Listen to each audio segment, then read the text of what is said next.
and welcome to BrightStreamTV. I'm your host, William Everhart, and in this episode, I'm going to show you all you need to know about Adobe Illustrator.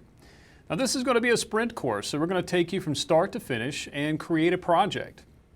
So, without further ado, let's go ahead and jump into what it is we have available for you today in this course. All right, so the topics for today. Well, first we want to define exactly what Adobe Illustrator is. For those of you who may be new to it, we just want to talk about what it is and what it does. Next, we'll dive into the actual interface of Adobe Illustrator, help you find your way around this wonderful illustration tool. We'll show you how to create your first document. And then we're going to draw some simple shapes. We're going to use the various drawing tools inside of Illustrator, give you a kind of a tour de force of all of the drawing tools there.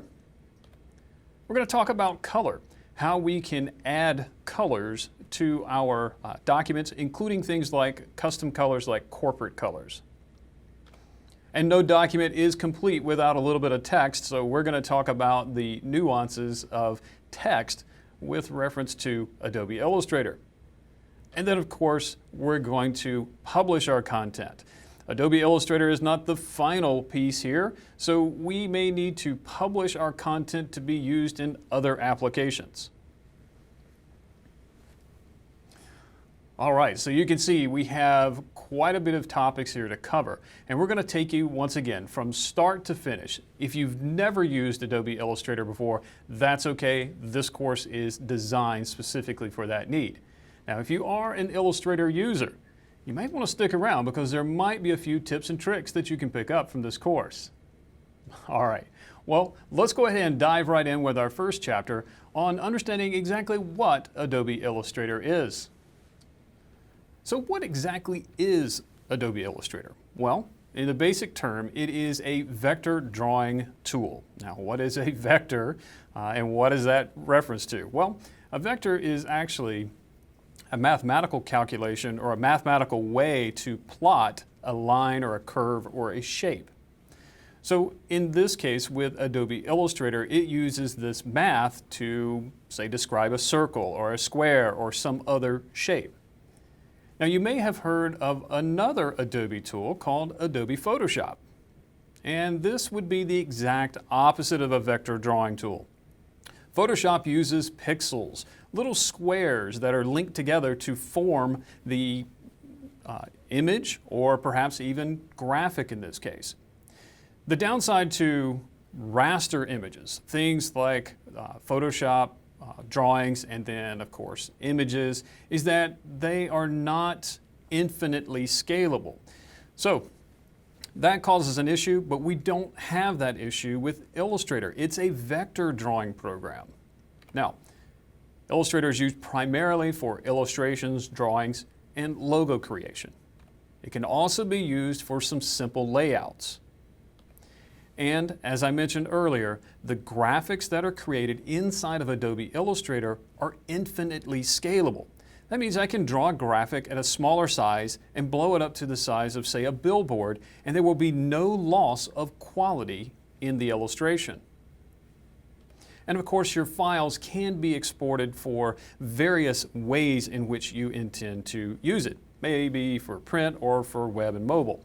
And we're going to take a look at those export options here towards the end of this course. So just to give you an example of some of the items that would be maybe produced using Adobe Illustrator. Here's a series of logos for a brand here called Crisp Organic Foods. And this is just a variety of different logos that were based around that particular concept. Of course, you also have illustrations and technical drawings. This is an illustration of a warplane that a good friend of mine created, and you can see that there is more of a technical type drawing at the top and then a color version there at the bottom, more of a graphical version.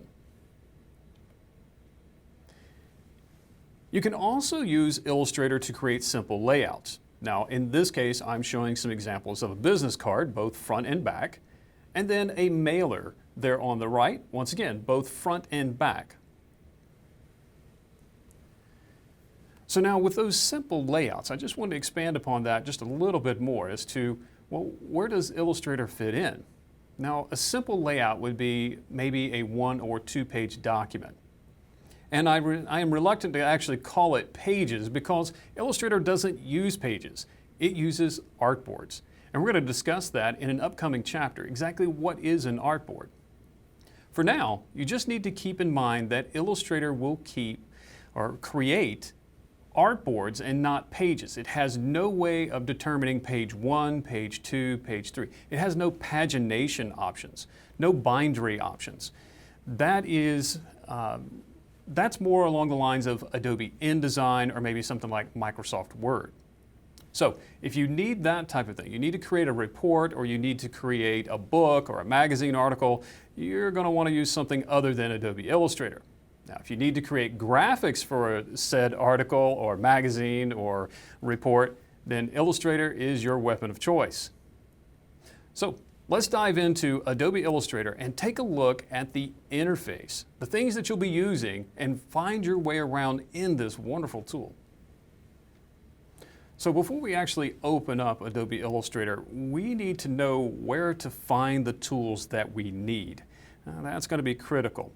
And Adobe has an interesting way of displaying their content. Now, the great thing about the Adobe interface is that it's pretty much the same in all of their applications. So if you learn it in one application, say Adobe Illustrator, it's the same basic concept in all of the other Adobe tools, such as Photoshop, InDesign, Flash, Dreamweaver, pretty much all of them. So in this course, or in this particular section, we're going to talk about the use of panels. What is a panel and how do we use them? We're going to talk about the concept of the workspace. And I'm going to show you how to customize your workspace to suit the way you like to work.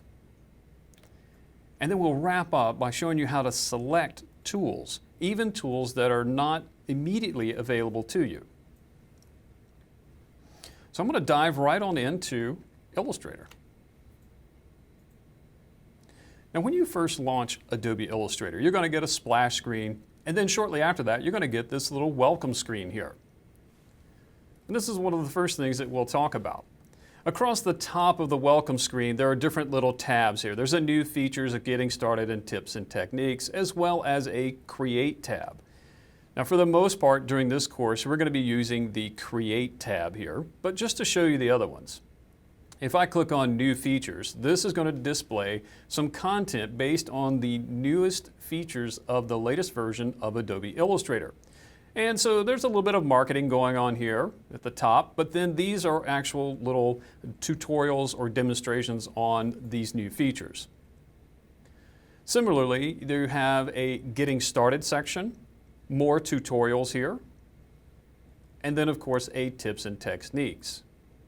Really brief little tips and brief videos on how to perform a particular task. So if you're new to Illustrator, I highly recommend taking a look and browsing through all of these different sections here and picking up some of these items.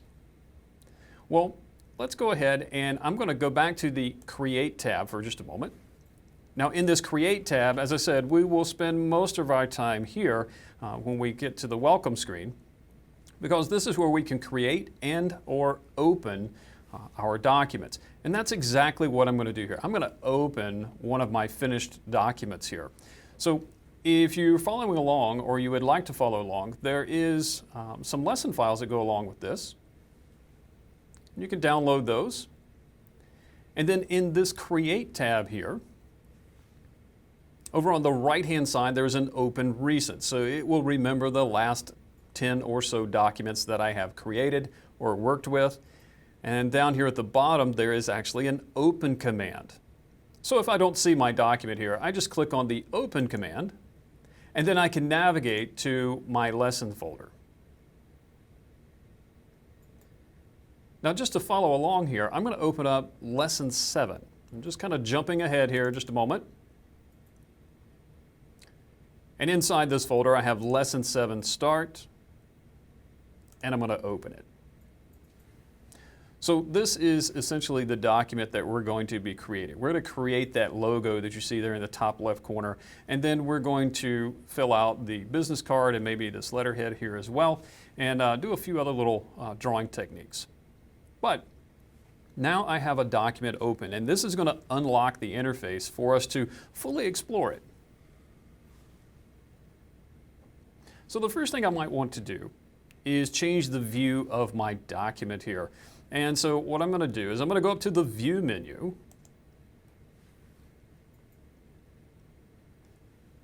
I'm going to choose Fit All in Window. And it zooms out ever so slightly here on my screen. All right, so this gives us a nice little overview of our document as it is currently. Now, across the top of the screen, we've just experienced this, we have a menu bar. Clicking on a menu item will reveal the menu. And if you look in the menu here, if the item is gray, or as we refer to it, grayed out, then that particular item or command is not available. Now you'll also note that some of these items actually have little triangles beside them. The triangle indicates a submenu. Just mousing over it will reveal the submenu. And then finally, you'll note that some of the commands, but not all of them, will have little symbols here to the right of them. These are the keyboard shortcuts. Now, I want to dismiss this menu. I don't actually want to use it, so to dismiss it, all I'm going to do is just kind of click out here in the background. If you follow the menu bar across to the right side of your screen, two fields over here I want you to be aware of. The first one, this is a Workspace Manager. We're going to talk about what a workspace is here in just a moment. But this is also a menu item, and it allows me to select different workspaces. We're going to come back to that in just a moment. To the right of that is a search field. In this search field, you can type a term, and it will search the internet for relative terms, and how those terms relate to, well, Adobe Illustrator in this case. Now, primarily it's going to look in the online help documentation for Adobe Illustrator from Adobe, but it can go out to other sources. It's not limited to Adobe, so that's really amazing. And that feature is available in most all of the Adobe products. Just below your menu bar, there's a series of icons, and this is a panel. This is the first panel that we're going to experience here. It's kind of like a ribbon inside of the Microsoft products. This particular one, though, is contextual, so I don't have little tabs on the ribbon that I can change to change the different looks of the ribbon. If I want to look at layout versus color or things like that, that's not what this does. This particular panel is called the Control Panel. And it is contextual, so it will change based on the object I have selected or the tool that I have selected. So keep an eye on that. It's going to jump around, and some of the properties in here are going to change for you. And this is going to be one of your best friends in Adobe Illustrator. Down the left-hand side of my screen, I have a series of icons. Now this is my toolbox. Most of the tools are found up here at the top.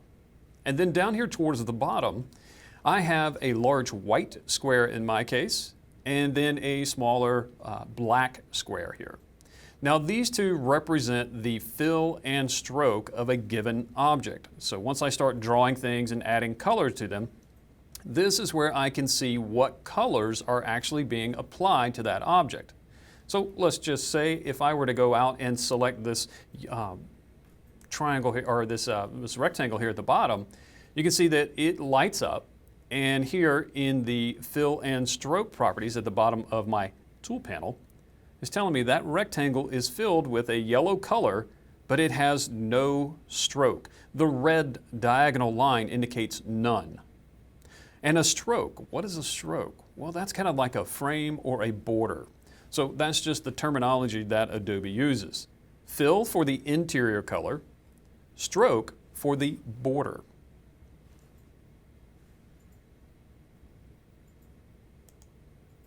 All right. Now, On the right-hand side of my screen, of course, my document window is here in the center, but all the way over on the right-hand side are a series of icons. Now, yours may be a little different than mine if you're following along. Well, that's because your workspace may be different than mine. In my case, I'm using the Essentials workspace. We can see that once again up here at the top right-hand corner of my screen. And this is the default Essentials workspace. So these icons over here represent panels. And if I click an icon, a panel pops open. If I click another icon, the first panel closes and the second panel opens. So it allows me to have only one panel open at a time. I've opened up my swatches panel here so we can see the variety of colors that are being used in this particular document. Panels usually will have some icons here towards the bottom of the panel. These allow me quick access to some of the more common commands. So something like the swatches panel, I'm going to have things like my different swatch libraries. I can create new swatches and delete swatches, but not every panel has icons at the bottom. Most do. You can adjust the size of a panel by grabbing over the bottom edge and adjust the height. If you mouse over the left edge, and sometimes that's a little tricky to grab, but you will be able to grab the left-hand side and extend it horizontally. In the upper right-hand corner of every panel, there's a small icon. It has a downward-facing triangle and 4 horizontal lines. Now this is a panel menu, and these are unique for each panel. If I click on this icon, a menu pops up, and you can see here are some of the commands that I can issue in this particular panel. So I can create a new swatch, a new group. I can do various things here. Okay? And these icons here at the bottom, they represent some of those menu commands. So to me, the panels are very close to a ribbon, say in the Microsoft products. It's just they're displayed a little bit differently. Instead of across the top of the screen, they're down on this side. Now I can also change the orientation and change the positioning of these panels. Right now, all of these panels are grouped together here in this, what we call a dock, this little stack over here on the right-hand side of my screen. Now that's a dock, kind of like what a ship pulls up to. Well, I have docked these icons here, and maybe I don't want that. Maybe I want to take this little icon here for the swatches, and I just want to drop it out here on the screen somewhere. So I'm going to click and hold on it and drag it out here and then release. So now this little icon is floating. Now it's not part of the document. This is part of the interface. But now what I can do is I can either click on the icon here to reveal the menu, or the panel in this case, or at the top of this little mini dock here, this little floating panel, there is 2 little tiny arrowheads that says expand panels. I'm going to click on that. And what it does is open that panel permanently. So here it is, it's open. Now I'm going to move it around here just a little bit. And you can see here's the kind of the problem with these floating panels. They cover up your artwork. So even if I were trying to move this panel around here, I may not be able to see all of my artwork on my document here. So sometimes these are great. If you have dual monitors, it's awesome because you can actually drag these over to your second monitor, but I don't have that here. So what I want to do is I want to reset this workspace here, okay? Because I don't want this panel anymore. Now one thing I could do is, well, there's also a little close button up here in the upper right-hand corner of this floating panel. I'll click that and it gets rid of the panel. But notice over here on the far right, I no longer have that swatches icon over here. So it didn't put it back into the interface or the workspace here. It actually hid that panel permanently. Now, to reveal any panel, whether it's in your workspace or not, simply go to the window menu. Now here in the window menu is a listing of every panel that's inside of Adobe Illustrator. So that particular panel was called the swatches panel. I'm going to scroll down this list here, and there is my swatches panel. I'll click this to select it, and there's my panel back again. Well, once again, I don't want this panel floating, but that's what Adobe Illustrator remembers. It remembers that this particular panel is floating here. So this is part of the workspace. Okay? Now the workspace, what is that all about? Well, your workspace is the look and the feel of Adobe Illustrator. How the tools are laid out, how those panels are laid out, which panels are open and which ones are hidden. So you may decide that you work with a certain set of panels, but not all of them. Well, that's okay. You can open just those panels, close the rest, and save a custom workspace. Now for new users, I don't really recommend that right away. Get used to the default workspaces that are built into Illustrator, and then discern from that which panels you'll use and not use. You don't know what you don't know until you start using the tool. So once you've got a little experience with Adobe Illustrator, then you may decide that you want to customize this interface. And I'm going to show you exactly how to do that. We've moved some panel around here, but I'm going to show you how to switch different workspaces, how to customize the workspace a little bit more, and then how to save that custom workspace. All right, so getting back to our layout here, I've moved this panel out from the dock over here to the right. I've done a few things, and this is the Essentials workspace. Now, if I were to quit out of Illustrator, Illustrator would remember the position of the swatches panel. It will not automatically reset it, okay? So what I need to do is manually force the reset of the Essentials workspace. So I go to the Workspace menu.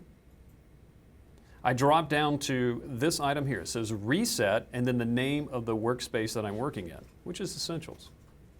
I click that, and now you can see it has reset my workspace, and there is my swatches panel back where it used to be over here on the right.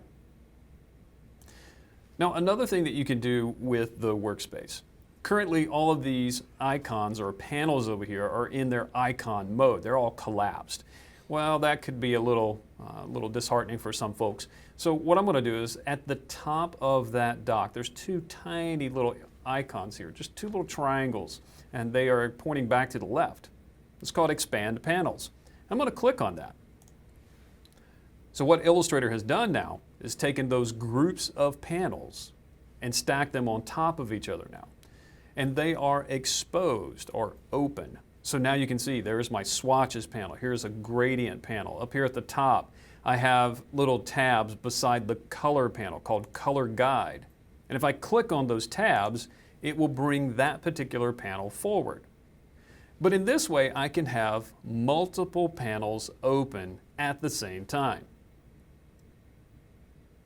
So this is part of my workspace. Now, what are some of the other workspaces? Well, like I said, if you're a new user, you may not want to play around and change your workspaces too much. You may want to experiment with the built-in workspaces. So I'm going to go up here to my Workspace menu, and I'm going to choose Layout. So you can see I have a slightly different layout here.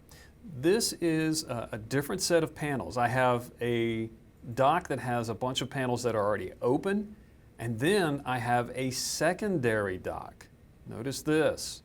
I have some little icons here with some secondary panels here. The concept here is that you can add as many docks as you need, organize it the way you want, but you may find one of these particular workspaces that will suit your needs. So here's a painting workspace. Here's one for the web. So all of my web tools here. All right. Well, I'm going to reset this back to Essentials for the time being. Now, it remembers that I had expanded those panels. I'm going to move some panels around now. The Color Guide, and Color Themes panel here at the top. Now, they're great. I use them, but I don't use them as often as I do some of my other panels. And so what I like to do is construct a series of 2 or 3 panels that I use most often, and I keep those exposed here on the right, And then all the other panels, I create a secondary dock. So that's what I'm going to do here. I'm going to grab the title tab here, Color Themes. This is the title tab for this particular panel. Okay? And I'm going to click and hold on that, and I'm going to drag this out. Now, before I dragged a little icon and dropped it out here on my desktop here, if you will, out here on my artboard. Now, once again, it's not part of the document. This is part of the interface. But instead of dropping it out here, what I'm going to do is I'm going to go back and I'm going to just slide it just to the left here of its current position.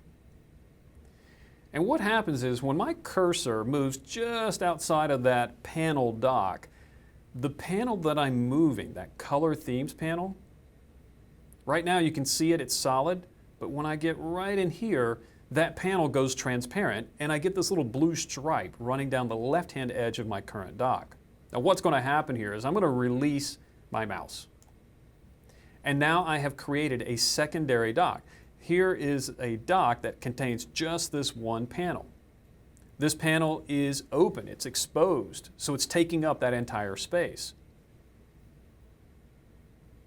I'm going to go up to the top of this dock, this second dock, and it has its own little set of icons here to collapse this dock to icons. I'm going to click it, and now my color guide panel, or whatever this one was, it was the color themes, I'm sorry, the color themes panel has been reduced to an icon. The really cool thing about this is that I can start adding more panels to this secondary dock, and it will automatically convert them to icons. So I'm going to do that here. I'm going to grab color guide, I'm going to drag and drop it right on top of the color themes icon here. And what it's going to do is it's going to keep those two grouped together. I'm going to do the same with the color, just drag and drop it. And then I'm going to move on a little further here. So some of the other panels that I don't use that often, well, that would be maybe brushes. So I'm going to drag that, I'm going to drop it right here. As I'm dragging, I'm just watching where my cursor is. As long as my cursor is in the right location, the panel will go transparent and it will display a little blue line as to where it's going to drop this panel. Let's drag my symbols down here. I may do this with the gradient as well. Maybe with my libraries, so I can manipulate this interface and build it the way I like to work with it. So I'm just going to drag a few things around here, move some panels, and kind of get the look that I'm after.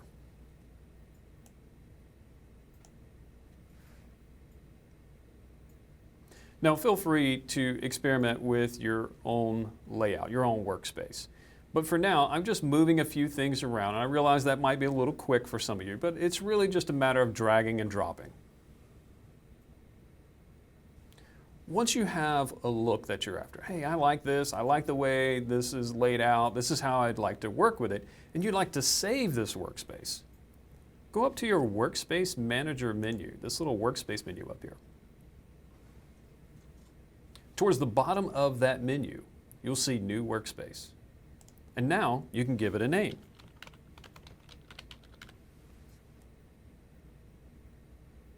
I'll tell it OK. And now this is saved in Illustrator. So now this is a part of Illustrator. Now I can always manage these, I can delete these, but you can see that I have some custom ones up here at the top. All of your custom workspaces will automatically be pushed to the top of this list. They are given priority. At any time, you can switch between your layouts. It does not affect your artwork in any way, shape, or form. So it does not have any link to your documents. Okay? So feel free to switch up your workspaces whenever you like. All right, now to make things easy for us, I'm going to go back to that Essentials workspace because everybody has the Essentials workspace. And then I'm going to choose to reset that Essentials workspace. This will just make things a little bit easier for you to follow along.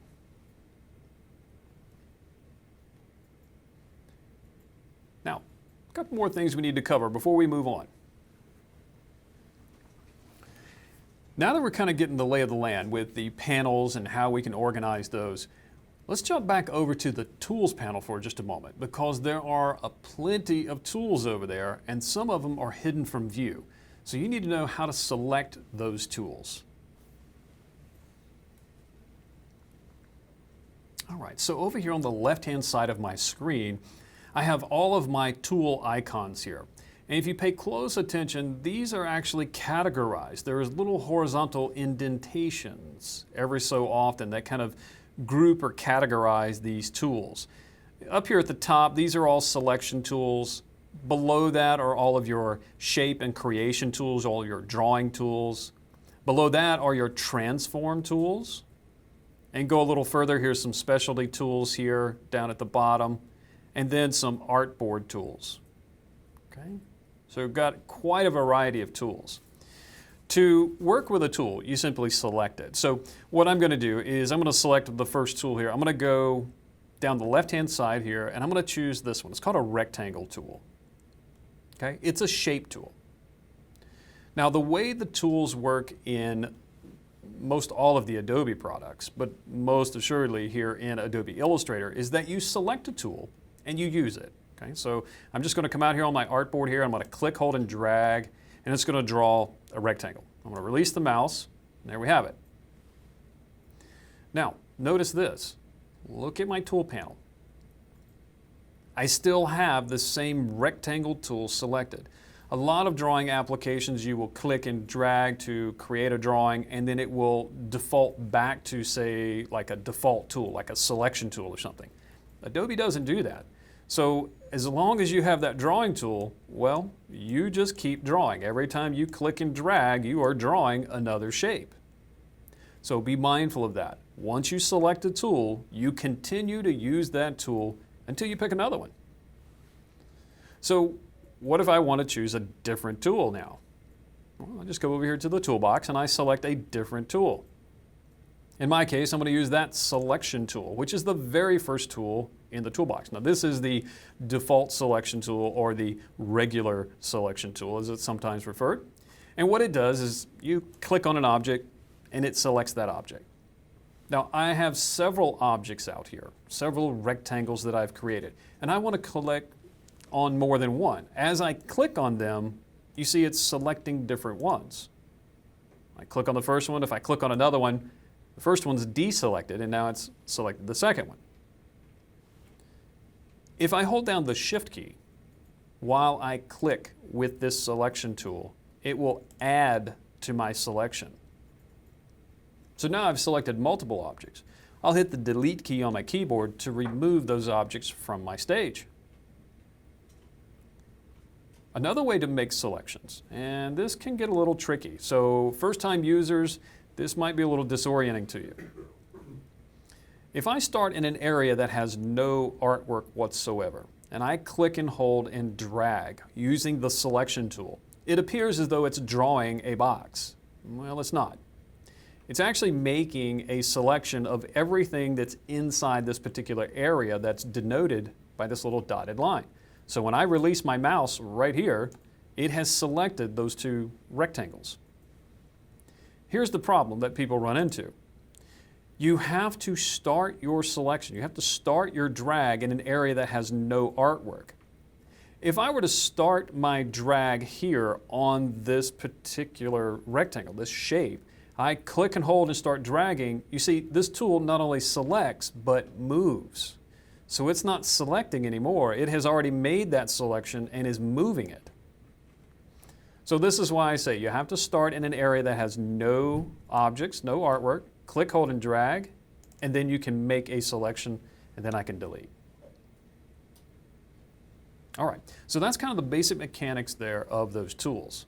Now, I did mention that there are some hidden tools. So let's take a look at that. I'm going to go back to that shape tool there of the rectangle tool. Notice that this particular icon here in the tool panel has a small white triangle in the lower right-hand corner of the icon. Anytime you see that, it indicates that there are hidden tools underneath this particular one. So you can see there's several of these tools in here that have those little white icons. Now to access those hidden tools, you simply click and hold on the tool icon. This will reveal another menu here, or a little panel, and you can select one of the other shape tools. When I release the mouse, you can see that the icon here in the tool panel has changed. I am now using the ellipse tool. One feature that is unique to Adobe Illustrator, and this thing is so awesome, I think you're going to love it, is the fact that you can actually create new tool panels. Now, I'm not going to dive into this too much other than to show you here with the shape tools. If I click and hold on my shape tool here, I get a listing of all of the available shape tools, and to the right there is a little kind of a tabbed area. And when I hover over it, it turns a different shade of gray, and then I'm going to release my mouse here. What happens? Well, it creates a new little panel. Now, this isn't a new feature. It is unique to Illustrator, but it's not a new feature. What is new about this is the fact that now we can actually dock these. I can actually attach these to the side of this tool panel over here. So right now it's just kind of a floating little panel, and it works just like any other panel.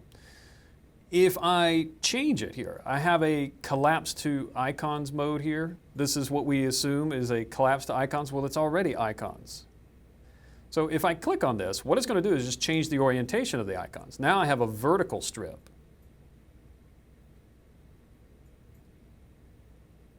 To make this part of my workspace, part of my interface here, there's a little textured area here at the top. I'm going to click, hold, drag that area, and I'm going to move it here just to the right side of my tools panel. The little panel that I'm moving, it goes out, it goes transparent, just like a normal panel, and I've got a large blue vertical line running down the left-hand side of my screen there. I'm going to release, and now it has moved the document window over and created a new little toolbar. Pretty awesome. All right, so hopefully that gives you a little better understanding of how to navigate the interface of Adobe Illustrator.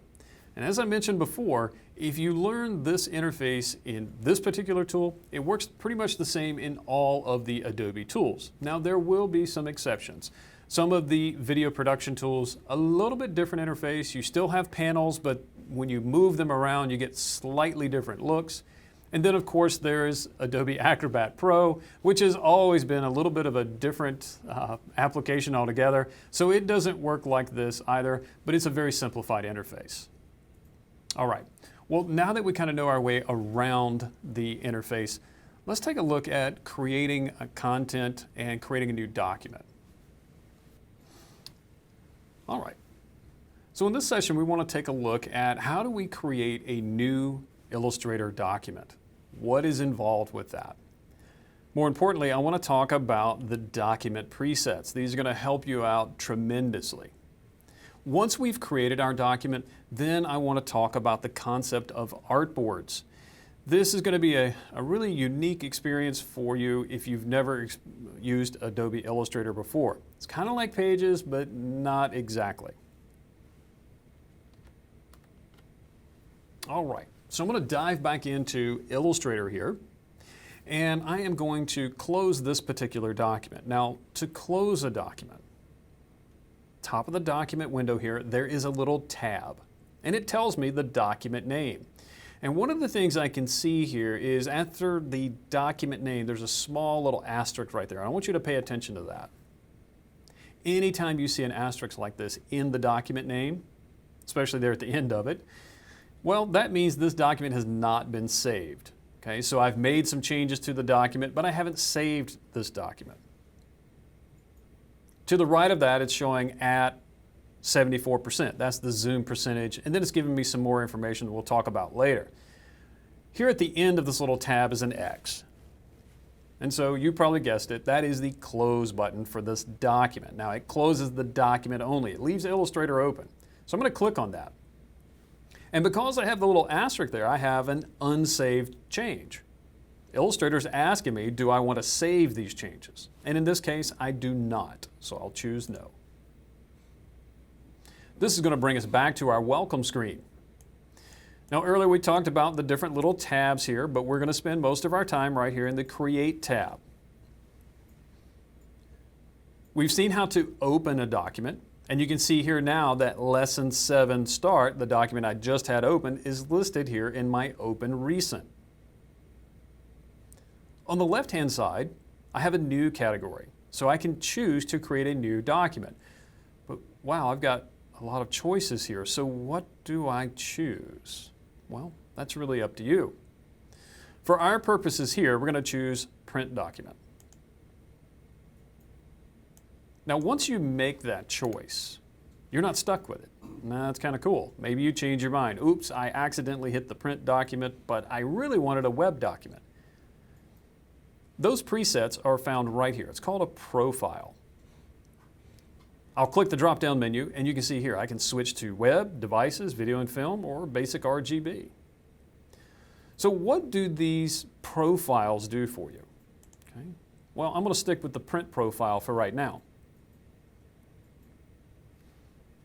These profiles just fill out the rest of this page here, the rest of this little document window for you.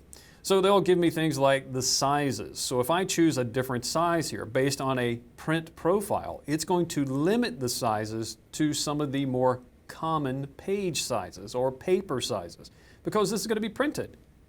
Now, are you stuck with just these sizes? Well, absolutely not. You can enter a value here for the width and height. So let's say you had a custom size that you wanted to use. You can certainly plug that in.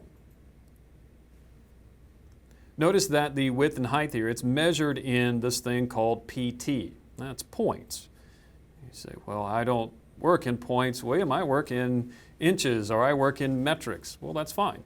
Over here to the right, you have a units drop down. So you can choose points and picas, inches, millimeters, centimeters, or pixels for all of my web developers out there. So I'm going to choose inches. If you can't tell from my accent, I am from the South here, and so we use inches. We don't use metric, but you certainly can. Now, the other thing that's really neat about the Adobe products is that, let's say you choose inches, but for some reason you are given instructions to either manipulate an object using a different set of measurements, maybe metric. I run into this all the time. That's okay. Any field within Adobe Illustrator here that allows you to plug in a value, a number value, and it gives you, you can see all of these have an IN after them, that's the unit of measure. You can always plug in a different value. So let's say here on the bleed, I'm going to choose, let's say my client says, well, we need a 5 millimeter bleed. Okay, so I can type in 5 mm. And what will happen is it will automatically convert that to my default inches for its unit of measure. And you can see here on the bottom left and right, it's automatically converting those to 0.1969. Awesome. Now, I don't really need a bleed for this document, so I'm actually going to just zero that back out. But I just wanted to show you that. So you're not stuck with a specific unit of measure. Pick the one you're comfortable working with and go from there. The other thing that the profiles set for you is in this advanced section. And if it's not open, there is a little triangle beside it. Just click it, it will expose it. It's going to set your color mode, your raster effects, and your preview mode. I really don't have time to go into all of the specifics of these. The color mode is probably the more important one, and we're going to talk about that a little bit later on. So suffice to say that based on whatever your profile you choose, really the only thing you have to set beyond that is your preferred unit of measure and perhaps the size and bleed amount. So I'm happy with this. I'm going to stick with a letter, unit of measure of inches, no bleed, and I'm leaving all of the advanced options as they are on the print preset. I'll click OK, and now I have my document. So as you can see, it's actually really simple to use one of the profiles. And they have built these profiles based on the most common types of documents. Now, you can take this a step further. You can save your own profiles. You can create template files and things like that. So if you do set up, let's say something like business cards all the time, or maybe CD inserts or book inserts, or whatever it might be, and you have specific dimensions and settings that you like to use, well, by all means, you can save those as presets and or templates. All right, well, let's dive back in and let's take a look at adding artboards.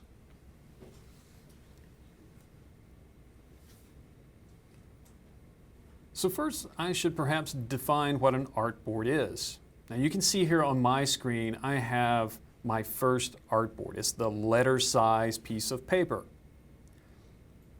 Illustrator is not a desktop publishing tool.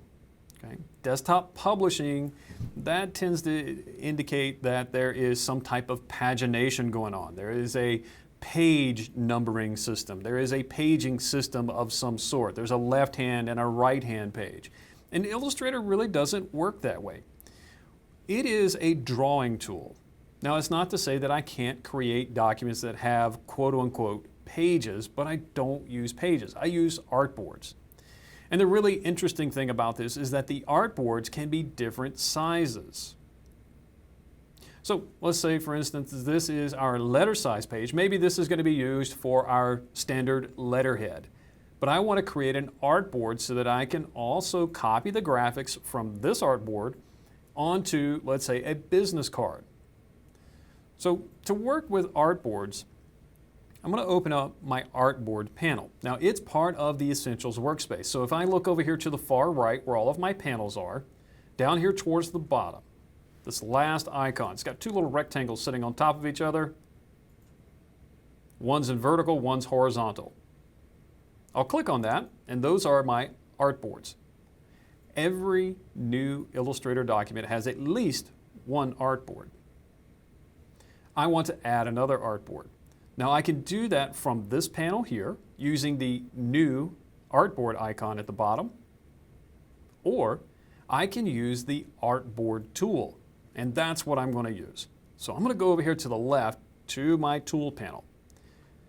Down the left-hand side of my tool panel, down near the bottom, you're going to see a little icon that looks like a piece of paper with crop marks on it.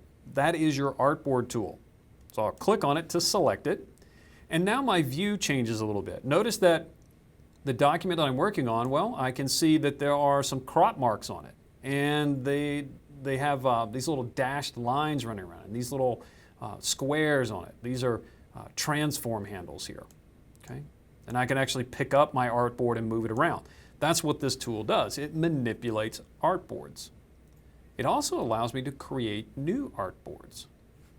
So up here at the top, this is my control panel.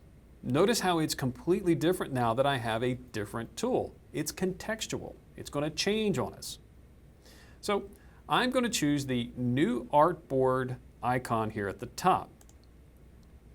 I'll mouse out here to my document window, and I'm just going to create a new document to the right of my existing artboard here. So just create a new artboard right here by clicking.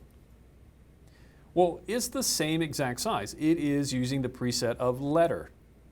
Well, what if I don't want it to be letter? Well, I can click the preset drop down here, and you can see here are all of the standard document sizes that we would get with our different profiles. So here's your standard print sizes. Here's some video sizes. If I scroll down, here are some sizes for mobile devices like the iPad and the iPhone. If I scroll down a little further, I have some default monitor or screen sizes here as well. And so let's say I choose one, let's say the iPad mini. It should change my document or this particular artboard to that mini size. Well, it's a little larger than what I have displayed here. So I'm going to change the display a little bit. I'll go to the View menu. And from the View menu, I'm going to choose to fit all in window. This command just says fit all of your artboards in your window.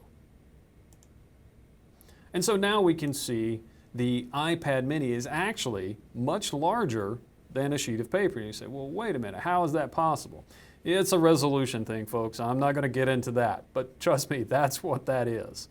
So we can change this to any of these preset sizes here that we want. If you want something that's not a preset, well, to the right of all of these icons, you come on over in this control panel. There's tons of icons here.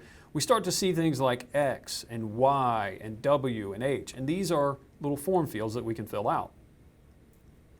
So the first thing I want to do is I want to locate that X field. Now this X field determines its horizontal position. Just to the left of that X field is a small icon. It's a little grid of squares, and this is your reference point. I have placed this new artboard in alignment with the top edge of the previous artboard, so I don't want that to move. I also have set this space between the two, and I don't want that to move either. So I'm going to set the reference point to the top left icon, this little top left corner icon here. Now, when I make a change here in the width field, I'll highlight the width. My width is going to be 3.5 inches, and I'll go to the height. You can see that my artboard changes, but that top left corner remains fixed. Now the height, 2 inches. That's a standard business card size. The other thing we do with these artboards is that we can name them. So this artboard is going to be my business card, and this is actually going to be the front of my business card. So right up here in the control panel, it tells me the name, Artboard 2. I can highlight that value.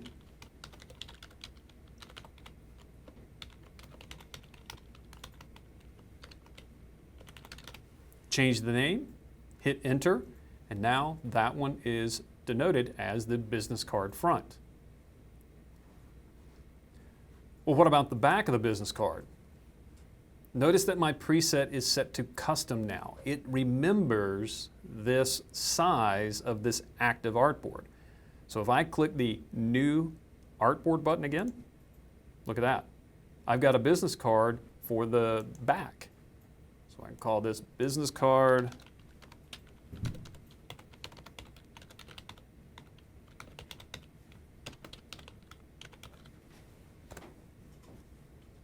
and there we have it.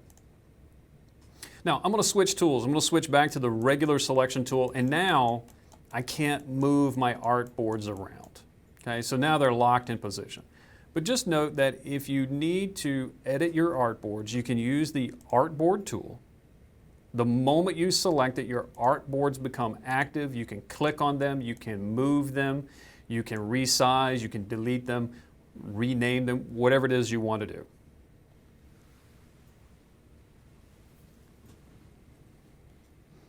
All right, so artboards. As I said, it's not like pages that you would see in a book or a magazine. There is no relationship between those items. There's not a page 1, a page 2, and they don't follow behind each other.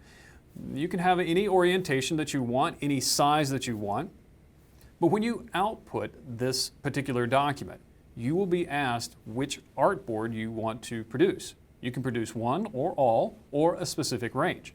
And we'll see this towards the end of this course when we begin to export our content for use in other applications. All right, let's dive into the next chapter here. So now the fun begins. We're going to start drawing, and I'm going to keep this as simple as possible. We're going to draw with some of the shape tools, get you familiar with that, and then we're going to take a look at maybe some of the line tools, and then we're going to dive into the pen and pencil tools. Now the pen and pencil tools are for the more creative types of drawings that you may want to create, something that goes beyond a simple shape. Next, we'll talk about the fill and stroke properties and how to set those, and we'll also talk about some basic layering techniques. All right. So I've got my document here that I have set up, and once again, I've created a new document, and if I look up here in the document little title bar here, it says Untitled 1 and has the little asterisk because we created it, but we never saved it. So how do we save our documents? Well, it's pretty simple. You go to the File menu, and choose Save. Since this is the first time we're saving this particular document, it's a brand new document, it's never been saved, it wants a name and a location. So I'm going to go ahead and go back to the Lesson 3 folder here, and I'll just name this file Lesson 3. I'll click the Save command, and then I'm presented with Illustrator options. Since I'm saving this as an Illustrator file, I can choose which version of Illustrator I want to work with. Now I'm going to leave that alone. I'm going to leave all the defaults here as they are and click OK. This is really handy if you need to save a document in an earlier version of Illustrator. Maybe the people that you're sending this particular document to, you're going to send them a raw or native Illustrator file, and they don't have the latest version of Illustrator. You can backdate it a little bit. All right, I'll tell that OK. There we have it. Now I'm going to close this document. So I click on the Close button.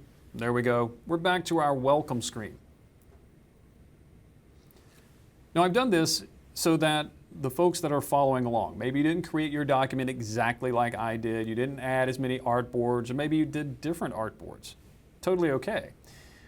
For each one of the lessons going forward here, from lesson 4 on up, there are a start document and an end document. So you'll be able to pick up starting in each new lesson, and everybody should be on the same page. So I'm going to choose the Open command here from the Create tab. I'm going to navigate to the Lesson 4 folder. And before we actually get into the Lesson 4 exercises here is the Start document, and there's the End document. But I've also added a couple of other documents here for you. The one I'm interested in right now is called Shape Tools Exercise. So I'm going to select that and click Open. This document has 6 artboards, and what I've tried to do is break down the simple shape tools into the different artboards and give you a little practice with each of those. Now, for time constraints here, I'm probably not going to go through every one of the shape tools. Okay? We'll get to as many as we can, but if you learn one shape tool, you pretty much got the mechanics for all the others. Now, there are some uniqueness between the tools, and that's what I really want to stress. Okay, is that uniqueness. All right, so we're going to start with Artboard 1. Now, this is the very first artboard in the upper left-hand corner of this grid. I'm going to switch tools. I'm going to go over to my toolbox, and I'm going to switch to the regular selection tool. That's the solid black arrow. Then I'm going to click anywhere on that first artboard. Doesn't matter, I don't have to select an object, I'm just clicking on that artboard. Doing so makes that the active artboard. Okay? And that's going to be critical for the next step. Go to the View menu. This time, instead of Fit All in Window, you're going to choose Fit Artboard in Window. And what that's doing is going to fit the active artboard in the window. So it zooms in on it a little bit. On each of these artboards, you're going to see these little blue guides. These are the little shapes that we're going to create. I gave you something here that you can trace. Okay? So the first thing we need to do is get our rectangle tool. Now, if you were following along with me in an earlier lesson, you saw that I created this secondary toolbox over here. And so I can click on my rectangle tool there. If for some reason you did not create that particular little tool, then you can go right here to the tool panel, the main tool panel, click and hold on your shape tools, and select your rectangle tool. If you'd like to create the panel, remember, just go to the little tear off right here and it will create that little panel for you. So the rectangle tool. Most all the tools work in this manner. You click and drag to just create a shape. So if I start here in the upper left-hand corner of this little blue rectangle here, these tools, for the most part, create from left to right, right to left, basically from side to side, whatever side it is. But if I start here in the upper left-hand corner, click, hold, and drag down and to the right, it creates this shape. It creates a rectangle. Okay? Now, another important concept that you need to know is when you make a mistake. Now, I know you're never going to make a mistake with Illustrator. I know I never do. So what we want to do is we want to take a look at the Edit menu. And this is where we can undo. So it looks like we never made a mistake. How about that? We'll just undo this. Okay. Now, let's try that again. If I have my rectangle tool, like I said, it draws from side to side. Let's say I start on the right-hand side, maybe in the upper right-hand corner there, and I click, hold, and drag. Once again, it is creating that shape, but it draws it from side to side or corner to corner in this case. To help us see the document a little bit better, or at least the shapes, with this shape still selected, I'm going to go over to the far right-hand side, over to my panels over here, and I'm going to locate my swatches panel. I'm going to open that panel, scroll down here, and it doesn't matter to me which color you choose, but let's choose a color. I'm kind of partial to greens, so I'm going to choose a green. And now I want to collapse this panel, so I'm going to click on the color icon or the swatches icon again to collapse it. So Illustrator should remember from now on out to draw green shapes. So the next way that we can use this tool, this is a rectangle tool. So I want to create another rectangle, but I want to make, well, how about a perfect square? So here, I'm going to click and drag, and you see I can drag it any size that I want, but if I hold down the Shift key while I'm dragging, it will constrain the proportions. No matter how I drag my mouse, as long as I'm holding that Shift key, it's going to draw a perfect square. So the Shift key constrains.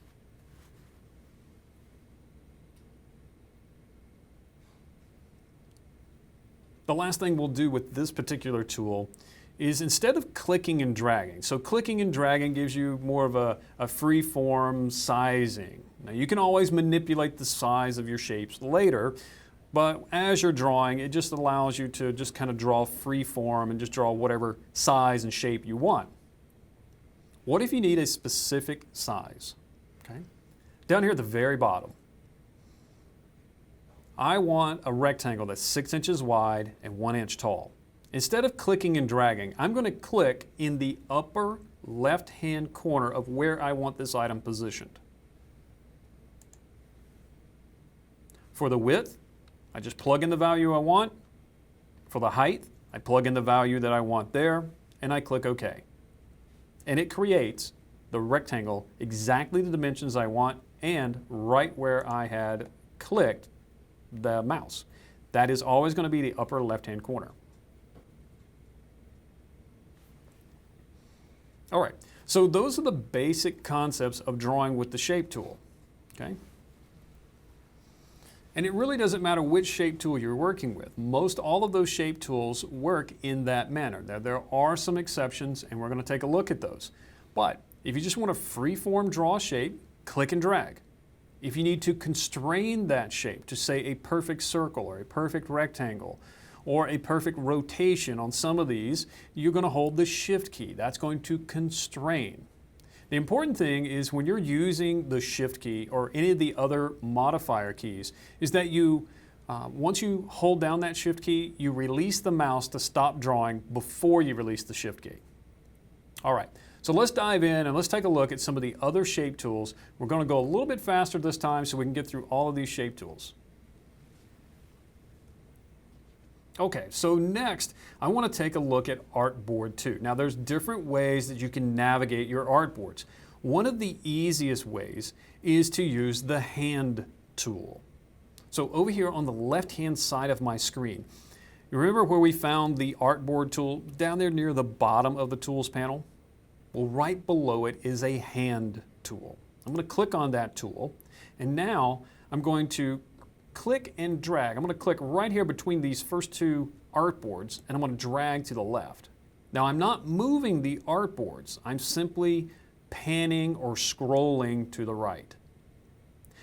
At the bottom of your document window, there is a scroll bar down here, but it's a little unwieldy. I don't like using that. I just don't use that. There's also one here on the right, a vertical that scrolls up and down. Once again, I really don't like using it. If you really want to, maybe use a scroll without having to grab the hand tool, you can use your scroll wheel on your mouse to scroll up and down. To scroll right and left, if you hold the Control key on a PC while you use the scroll wheel, it'll scroll left and right. That would be the Command key on a Mac. But I like using the hand tool. So I get it positioned where I want, and now let's go to the next tool. Now this is called the Rounded Rectangle tool. And this one has some differences. It's basically the same. It's going to draw from side to side. So I'm going to click on the Rounded Rectangle tool. And once again, I'm going to start in the upper left-hand corner of this shape. Click, hold, and drag. Okay. So I'm free-form drawing the size of the rectangle, and it has some rounded corners on it. Now when I release, I have extra little handles. Now this isn't in every version of Illustrator, so if you have an older version of Illustrator, you're not going to have these little circles here in the corner. This is one of the newer features here. But these are live corners, and so what this does, this little handle allows me to drag that handle inward and change that corner radius. That's what they mean by a live corner. Okay? So I can change the corner radius after the fact. If you want to change the size, well, that's what the little square handles are for. So I can change the width, I can change the height, or I can change both by grabbing a corner handle. Now notice I did that without switching tools.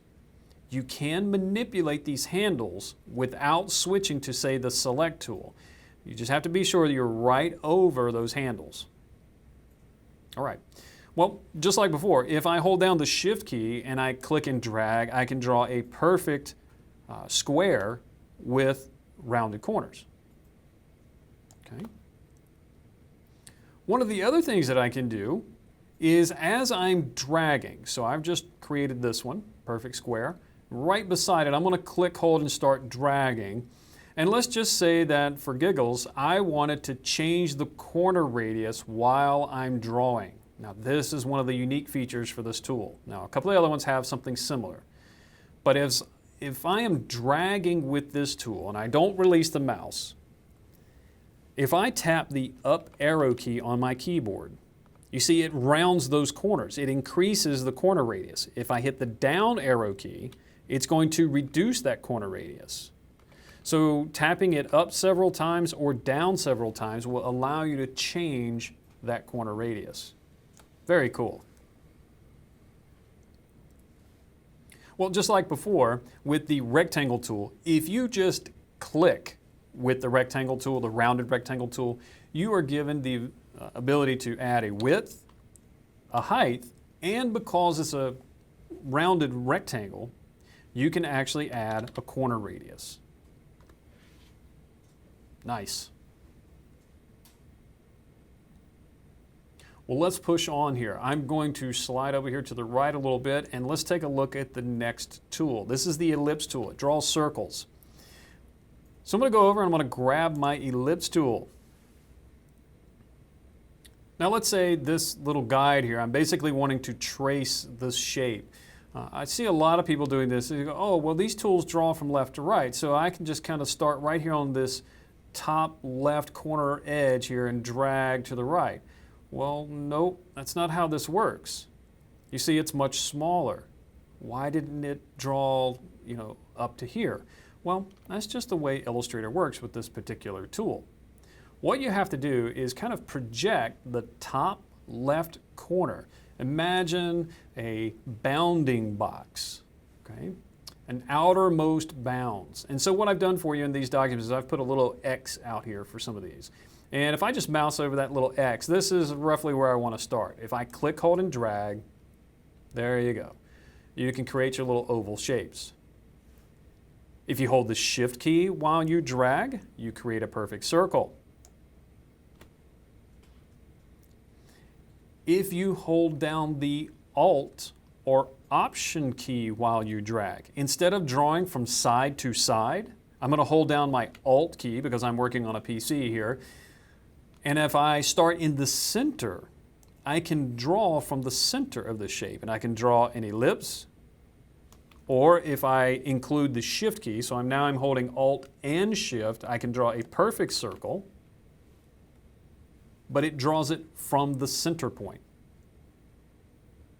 And then, of course, if I just click with this tool here, I can set a width and a height.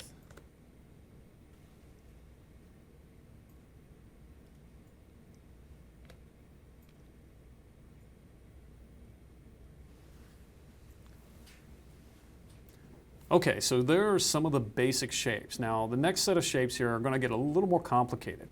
So they still function basically the same. You can click and drag to create a dynamic shape. You can change the size and the orientation. But we're going to use a different set of modifier keys for these. And some of them can produce some really wild results here.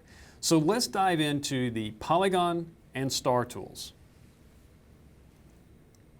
So the first thing I'm going to do is navigate to my next artboard. Now, one of the other ways you can navigate your artboards is to use the artboard panel. So in the lower left or right hand corner here, I have my artboard panel icon. I pop that open and it's highlighting my current artboard, Artboard 3.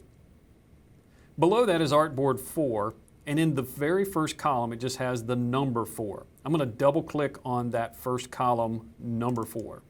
And that's automatically going to scroll me to that page, that artboard, and put it in the center of the screen. Great.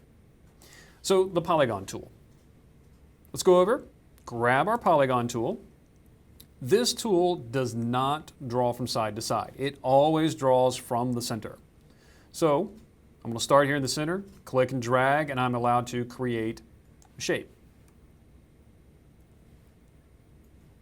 If I hold the Shift key while I do that, it will constrain the direction or the orientation of that shape. You see it's not spinning around now. If I release the Shift key, I can rotate this item while I'm drawing it. But if I hold that Shift key, it's constraining that rotation. Okay.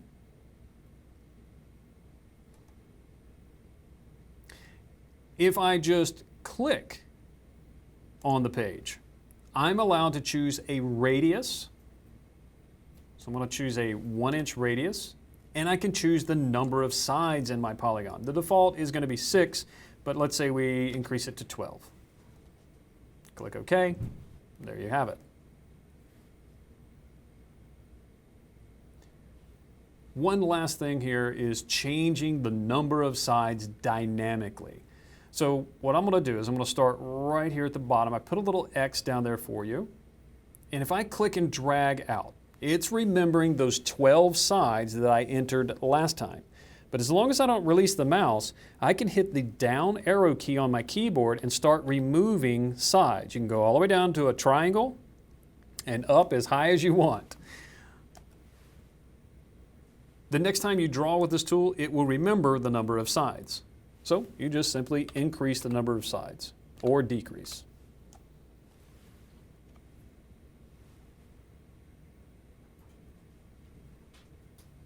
The next tool on the list is the star tool. And the star tool is just a glorified polygon.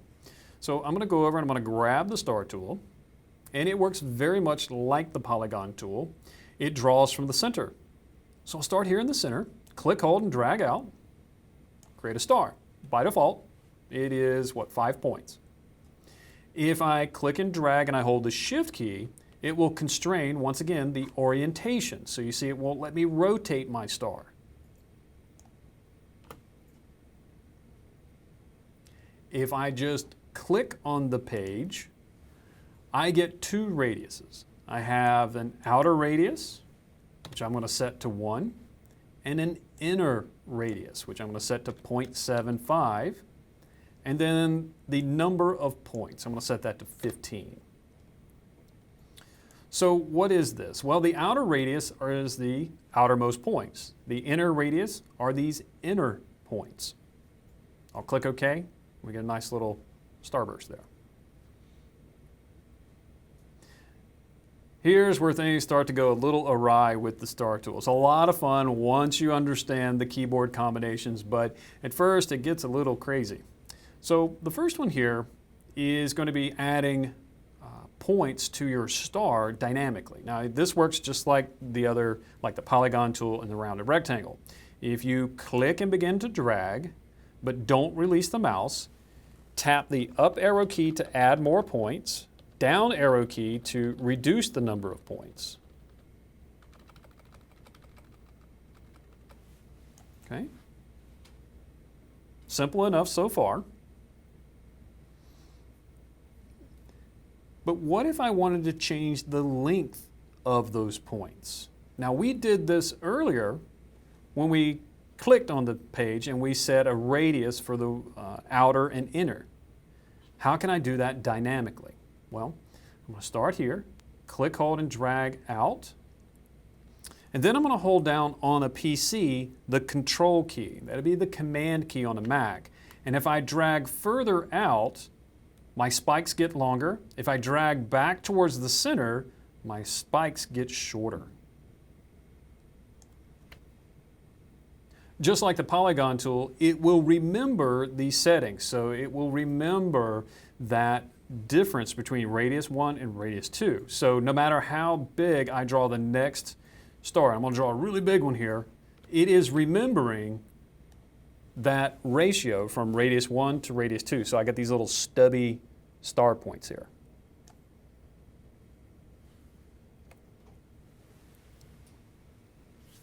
Okay, so as you can see, there are a ton of little simple shape tools, and you can do a lot of amazing things with these shape tools.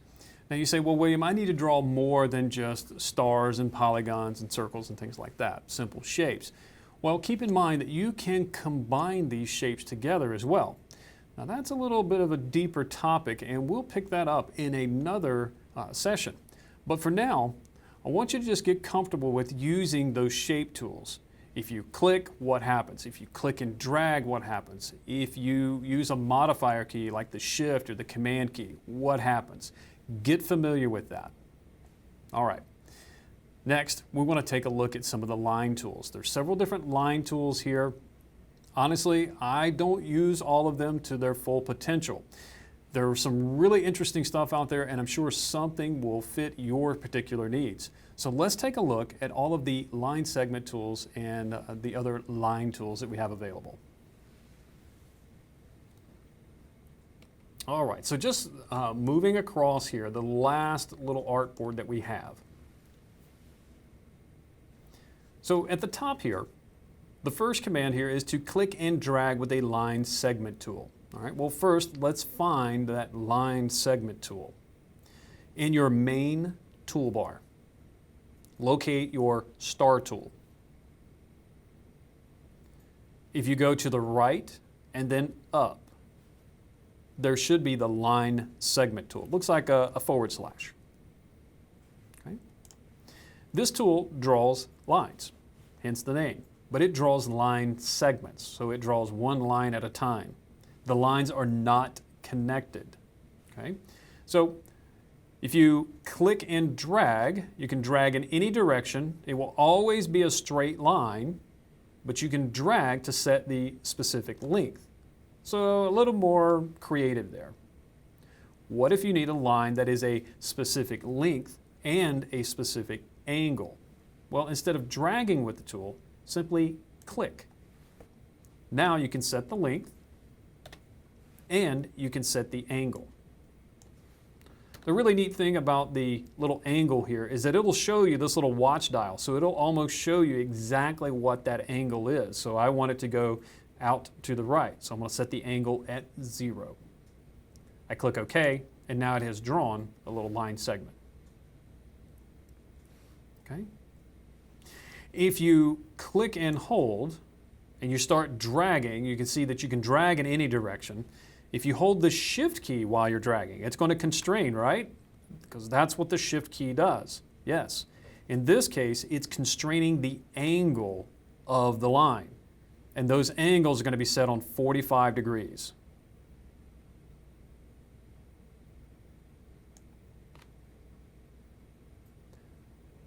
One of the other line tools, and this is one that I really don't use a lot, is called the Arc tool. So I'm going to go back over to my main toolbox. I'm going to locate my line segment tool. Underneath the line segment tool, so you click and hold on it to reveal the hidden tools underneath. There's the Arc tool. This tool, if you click and drag, it starts to create an arc. Now, depending on where you drag, the distance you drag, the angle that you drag, you're going to get different results. Okay? If you hold the Shift key, it tries to keep a perfect radius. Okay? So once again, the Shift key is constraining. If you just click with this tool, you're allowed to give a length in X direction, Y direction, and then you can choose some of the other options based on what kind of object do you want to create. Is it open or closed? Basically, open is a line, closed is a shape. Do you want to base it on a particular axis? Okay. So let's just say I want this one to be an X-axis length of 3, a Y-axis length of, let's say, 1. I'll tell it OK, and it creates this little line that starts here, goes kind of down into the right. So it goes down 1 inch and to the right 3.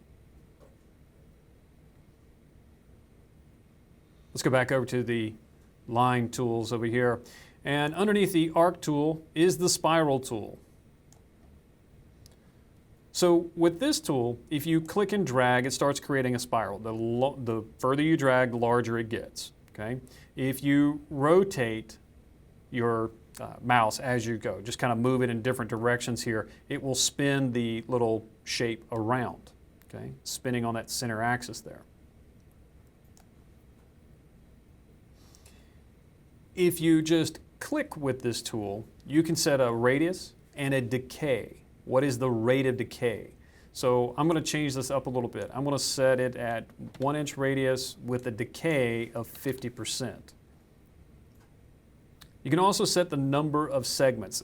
You can see this kind of below here, the different little segments that are created as it goes out. It puts little, what we call anchor points every so often here. So you can determine how many segments you want. I'll tell it OK, and it creates a simple little spiral here.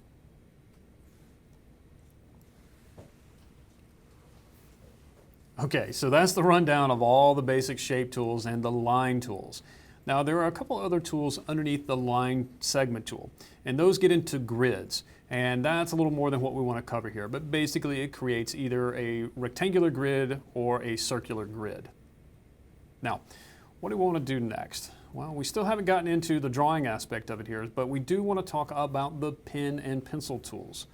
So what we're going to do is we're going to take a brief break. Give your minds a little bit of a rest here before we dive into the pen and pencil tool. And then once we complete the pen and pencil exercises, we're going to start drawing our logo using the shape tools and those pen and pencil tools.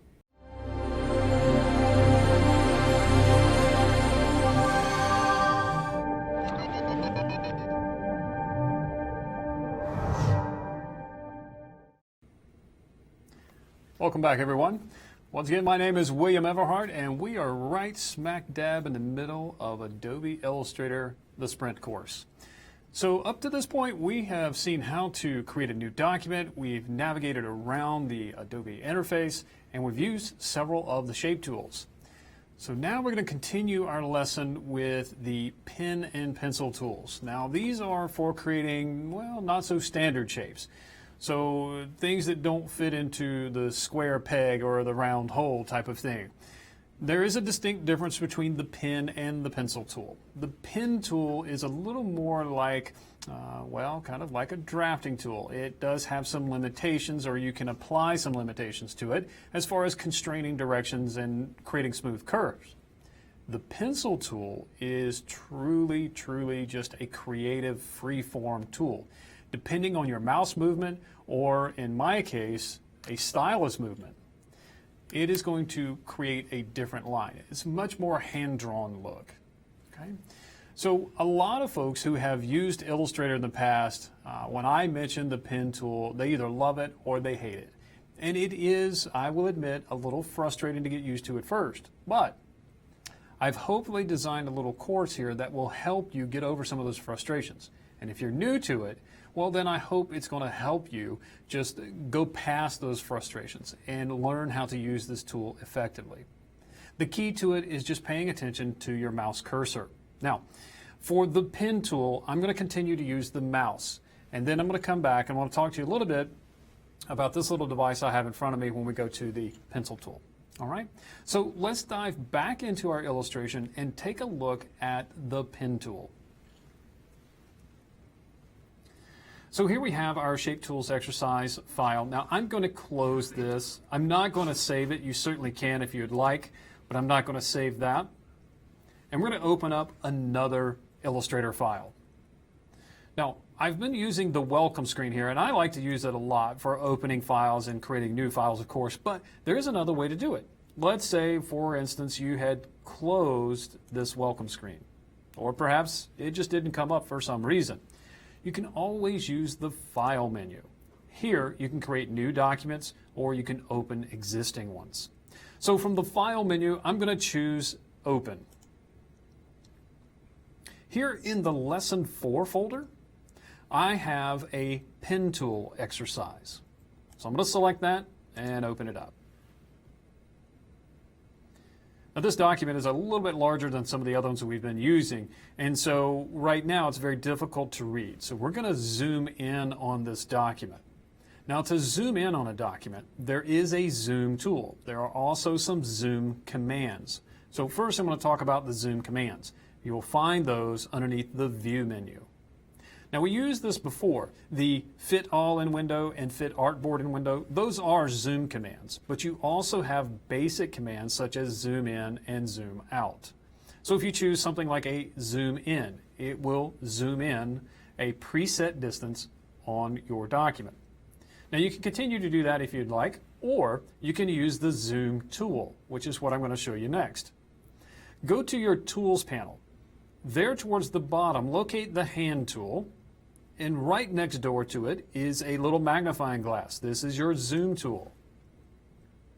This tool is going to behave differently depending on your version of Illustrator. The later versions of Illustrator, this tool has a dynamic zoom, which means that I mouse over the point that I want to zoom in, which is going to be the top center of my page. I'm going to mouse over that point using this tool. I'm going to click and hold and drag to the right, and I'm going to zoom in. If I drag to the left, I zoom out. So it's kind of a dynamic zoom here. For those of you who are using an earlier version of Illustrator, if you click, hold, and drag, it's going to draw a box. Okay? You can also just click with this tool, and it will zoom in a preset amount each time you click, and it will recenter the point at which you clicked every time you click. Okay, so what I'm going to do is I'm just going to zoom in on this little bit here, and if I go too far, I need to zoom back out. So here's another keyboard modifier for you. I'm using this tool, it's in its zoom in mode. If I hold down the Alt key, that'd be the Option key on a Mac, my tool changes to a zoom out mode, and now every time I click, it zooms out. If I release the Alt key, it goes back to the zoom in mode. All right, so what we want to get to here is the anchor point behavior signs. So when you're using this pen tool, it's constantly giving you feedback, and this is the point of the frustration for most people. They're not using this to their advantage. If you watch the pen tool icon, it will tell you what it's going to do. You just have to know what the symbols mean. So the first symbol here is actually going to be this one, starting a new path. And it's either going to be an X, like you see here, or it's going to be an asterisk. Now, on some of the later versions of Illustrator, it's an asterisk. But basically, an X or a star of some sort beside the pen tool icon means you're creating a new path. If you see this little upside down V, the corner point sign, it means that you are editing a existing corner point. You're going to manipulate that point either as a corner or a curve.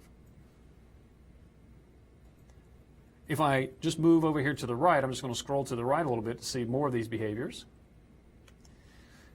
If I get a / beside my pen tool, that means I'm going to either add to an existing path or I'm going to continue a path. If I have an O beside it, I'm going to close that path. Let's say I've drawn a rectangle or a circle. There is no start, no end. So that is a closed path. And then finally, the pen tool with a plus or a minus sign indicates that you are going to add an anchor point to the path or remove an anchor point. Now, I'm going to zoom out just one click here, and then I'm going to use my hand tool, and I'm going to scroll down and to the left here. This page is kind of divided into different little categories here. So the first one is just drawing straight lines with the pen tool. Now I have a little star shape here, but this could be any straight line. Unlike the line segment tool, the pen tool continues to draw, so it connects the lines that it draws. And it's a lot like using, if you remember getting a coloring book as a child, there was always 1 or 2 pages that had the connect the dots, and that's kind of what the pen tool is like. So over here in my toolbox, up near the top, near the selection tools, in the next category down is your drawing tools. And one of the first drawing tools is the pen tool. It looks like a little fountain pen nib. I'm going to select that, and I'm going to mouse out here, and I'm going to start here at number 1, and it just says click here. So when I mouse over that point, you can see that I have a little asterisk beside my mouse here. And if I click, it creates an anchor point. Another new feature for the newer versions of Illustrator is the fact that it has this it's kind of a rubber band effect, I believe is what they call it. But basically what it does is it predicts what the path is going to look like based on my mouse movement. So all I've done is clicked in one location and I've started the path here. Now if I move my mouse, I'm not holding the mouse button down, I'm just moving the mouse. You can see it's predicting the direction of that line. It's predicting the path. Okay? In an older version of Illustrator, you are not going to have that. Okay? All right, so I'm just going to move down here to point 2 and click again. And if I move the mouse, you see it's predicting the path. So I'm just going to click at each of these points of the star, both the inside and outside points, and I'm just clicking. When I get back to point 1, if I mouse over that point, here is that first little symbol that we're going to see, and that's the O symbol. This means it's going to close this path. I'll click on it, and now when I move my mouse, you see there's no more prediction. There's no lines being drawn here other than my smart guides. And my pen tool has the asterisk beside it again, so it's ready to start drawing a new path. Now, let's say I draw a path. Let's say I'm just going to click over here somewhere, and I'm going to mouse over here, and I'm going to click somewhere, and I'm going to click over here, and then maybe down over here. Just kind of create a little zigzag. All right, let's say that's what I want to create. I don't want to create a full shape. I just want this kind of little line here that's in a zigzag. Then I want to draw something else. Well, look what's happening. My prediction is happening here. And this happens whether you have this little rubber band feature on or not. This is the way the pen tool works. It is wanting to continue to draw or add to this path. I don't want that. I want to start drawing some curved lines over here on this next part of the page. So what you're going to do, on your keyboard, locate the Escape key. Tap that once or twice. Usually once will do it. I've had it happen before where I had to tap it a couple of times, but it will stop the drawing. And if you move your mouse again, you'll see that the pen tool has the asterisk beside it again. Asterisk, or star means it's going to create a new path. All right, well, let's scroll across here. Let's take a look at a curved line. Now, here's another area that's really kind of out there for folks, creating curved lines. This is really frustrating. Straight lines is really simple. Click, click, click. Okay? Curved lines, however, takes a little more work. So we're going to start here at 1. Right there at the end of that path where the little X is. You're going to click and hold. Do not release the mouse. And then you're going to drag upward. Okay? Now you can drag in any direction you want. Here's the thing. I want this path to start at 1 and go up and then over. So when I drag from 1, I'm dragging in an upward direction. I'm going to release the mouse.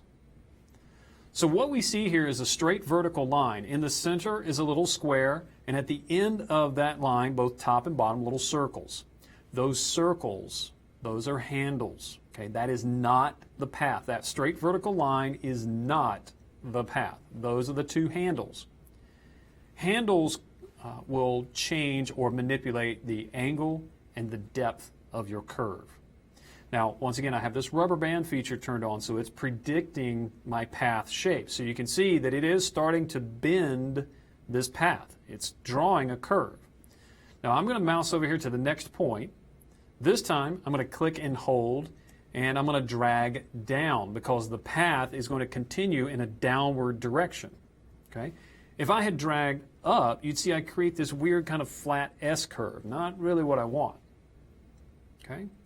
You can drag in any direction you want, and if you have that little predictive feature on, it's going to help you. But once again, here I have a path, and it's ready to draw another path. I don't want that. I'm going to hit that escape key to stop the drawing. All right. Now, these handles, what do we do with these handles? I'm going to go ahead and address this now with this simple curved line. What you're going to do, if you want to manipulate the handles, you need to switch tools. Okay? Back over in your toolbox, you're going to use the direct selection tool. That's the white arrow there at the top of your toolbox. This tool selects individual either anchor points or paths or handles. The normal selection tool, that black arrow, that selects the path as a whole. So we don't want that. We don't want to move the whole path. We just want to move part of it. So we're going to use this white arrow. All right, so let's say we grab one of these handles here. If I drag that handle up, look at my curve on that one side. You see how it goes up higher and then comes back down. So that's changing the length of the handle, changes the depth of the curve. If I change the direction of the handle, look at that, it's changing the angle of the curve. So using these two in combination, the length and the direction of the handles, you can pretty much create any curve that you want. Nice smooth curves are generally represented by nice straight and evenly spaced handles. See, these handles are roughly the same length and they're a specific distance apart. Okay, let's keep on with this pen tool. I'm going to scroll to the left and then down a little bit. Okay. And I'm actually going to zoom in a little bit to make it easier for you to see. All right, so this is the multiple curve. So this is the S curve that we want to create.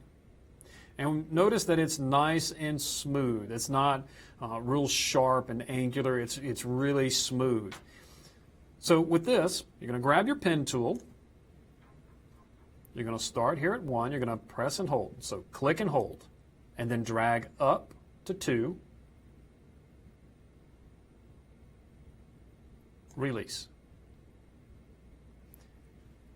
Move the mouse. You're not dragging with the mouse. You're moving the mouse to the next point, which is point 3. You're going to click, hold, and drag down to point 4, and then release. You're going to move the mouse. You're not dragging the mouse. You're just moving the mouse. And then you're going to click, hold, and drag at 5 going up. So you're creating this nice, smooth curve, just changing direction that you're dragging. Okay?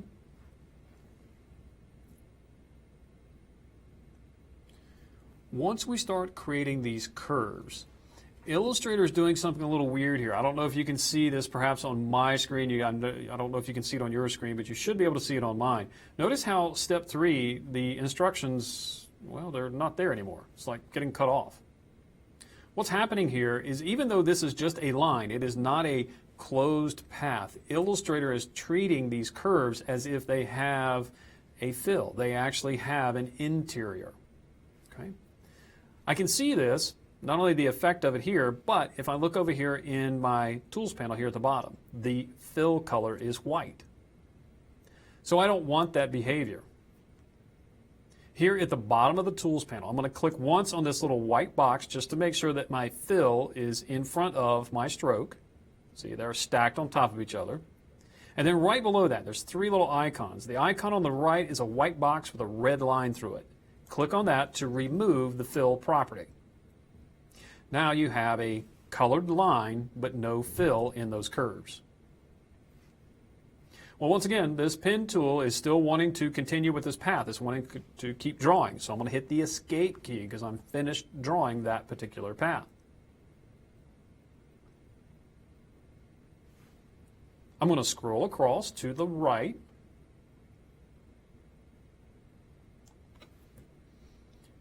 This next one is what we call curves with corner points. So here we're going to start to manipulate our anchor points while we drag. We're going to move handles while we drag. And it's going to create kind of like a little waveform or perhaps like a little sawtooth type of illustration. So I'm going to start here at 1. I'm going to click, hold, and drag down because I do know that I want this to start in a downward direction. I'm going to move to the next point here at 3. And you can see the instructions here. Click here and release. Okay? So we're not dragging at this point. We're just clicking. Okay? But then look at the instructions. Press directly on the anchor point which you just created. Look at your mouse. Look at the icon there. The pen tool has that little upside down V. That upside down V is telling you that if you do something right now, you're going to manipulate this particular anchor point. So what I want you to do, as long as you see that little upside down V there beside the pen tool, click and hold and drag down to step 4 and then release. So what just happened there? Well, Illustrator created a single handle for this particular point. The first point that you created, there's actually 2 handles. There's one here at the bottom and there's one up here at the top that's currently hidden. Okay, but it's there, trust me. So in this case, this particular point only has 1 handle, and that's creating the bottom curve here. So move your mouse to step 5, click and release. With your mouse still in that same spot, look for that upside down V beside your pen tool and click and drag down. Release. Go to step 7, click. And that's it. You're finished drawing, hit the escape key. Now, just to demonstrate this to you, just to show it to you, I'm going to switch tools again. I'm going to go back over here and I'm going to grab my direct selection tool. And I'm going to click on that very first anchor point, there at number 1. When I click on it, see that handle that's going up there? See that vertical handle? Oops. If I click on the next one, no vertical handle. And the next, no vertical handle. And this one, no handle at all. So this first one does have, both handles, but the others here, you have created just 1 handle for them. And this is great when you have these extreme changes in direction. Now, we're going to expand on this a little bit more. So I'm going to scroll down, and then I'm going to scroll, I'm going to scroll to the left here. Okay. So this one we call curves with corner points, or I like to refer to it as bunny hops. So what we're going to create is kind of this little scalloped edge. The blue represents the path that you're going to create. So here is a more extreme change in the direction of the curve. So with this one, you'll start with the pen tool again. Start here at 1. We're going to click and hold, drag up to 2, then release. You're going to move your mouse to 3. You're going to click, drag down, and then release. Now, this time, I want you to keep your mouse over that point number 5. This is where you just released. When you dragged, you released, you dropped that handle there at the bottom. So there's a handle here on the bottom, and there's one here on the top. Mouse over this bottommost handle. Hold down your Alt key or your Option key. Notice you get a large upside down V. Now we saw this earlier when we were working with the pen tool. We moused over an anchor point, but it had the pen tool with it. So this one's a little bit different. What this will allow me to do is actually move this handle without switching tools. I don't have to switch to the direct selection tool to move it. So I'm just going to mouse over it. I'm holding down my Alt key, Option key on a Mac, and I'm going to click and drag that handle, and I'm going to put it right up here next to his buddy. Just like that. I'm going to release the mouse, release the Alt key. Once I release the mouse and the Alt key, my pen tool comes back, and look at that. I'm ready to just keep drawing. So I'm going to go to the next point here at 7. I'm going to click and hold, drag down, release the mouse, hold down the Alt or Option key, click and drag that handle from the bottom to the top. Release the mouse, release the Alt, then go to the next one. You can actually do this if you don't want to release the mouse. I'm going to click, hold, drag down to this point, but instead of releasing the mouse, if I have the handle where I want it to be, at least the curvature. Now I'm looking at the curve there at the top. And if I get that where I want it, I can just simply go straight to holding down the Alt key and manipulate that handle. Okay? So it's really up to you. Release the mouse, release the Alt. Go to the last step here, click, drag down, and on this one, you want to hit the Escape key because you're finished drawing. So that one's a little more extreme. You have a really extreme change in the direction of the curve.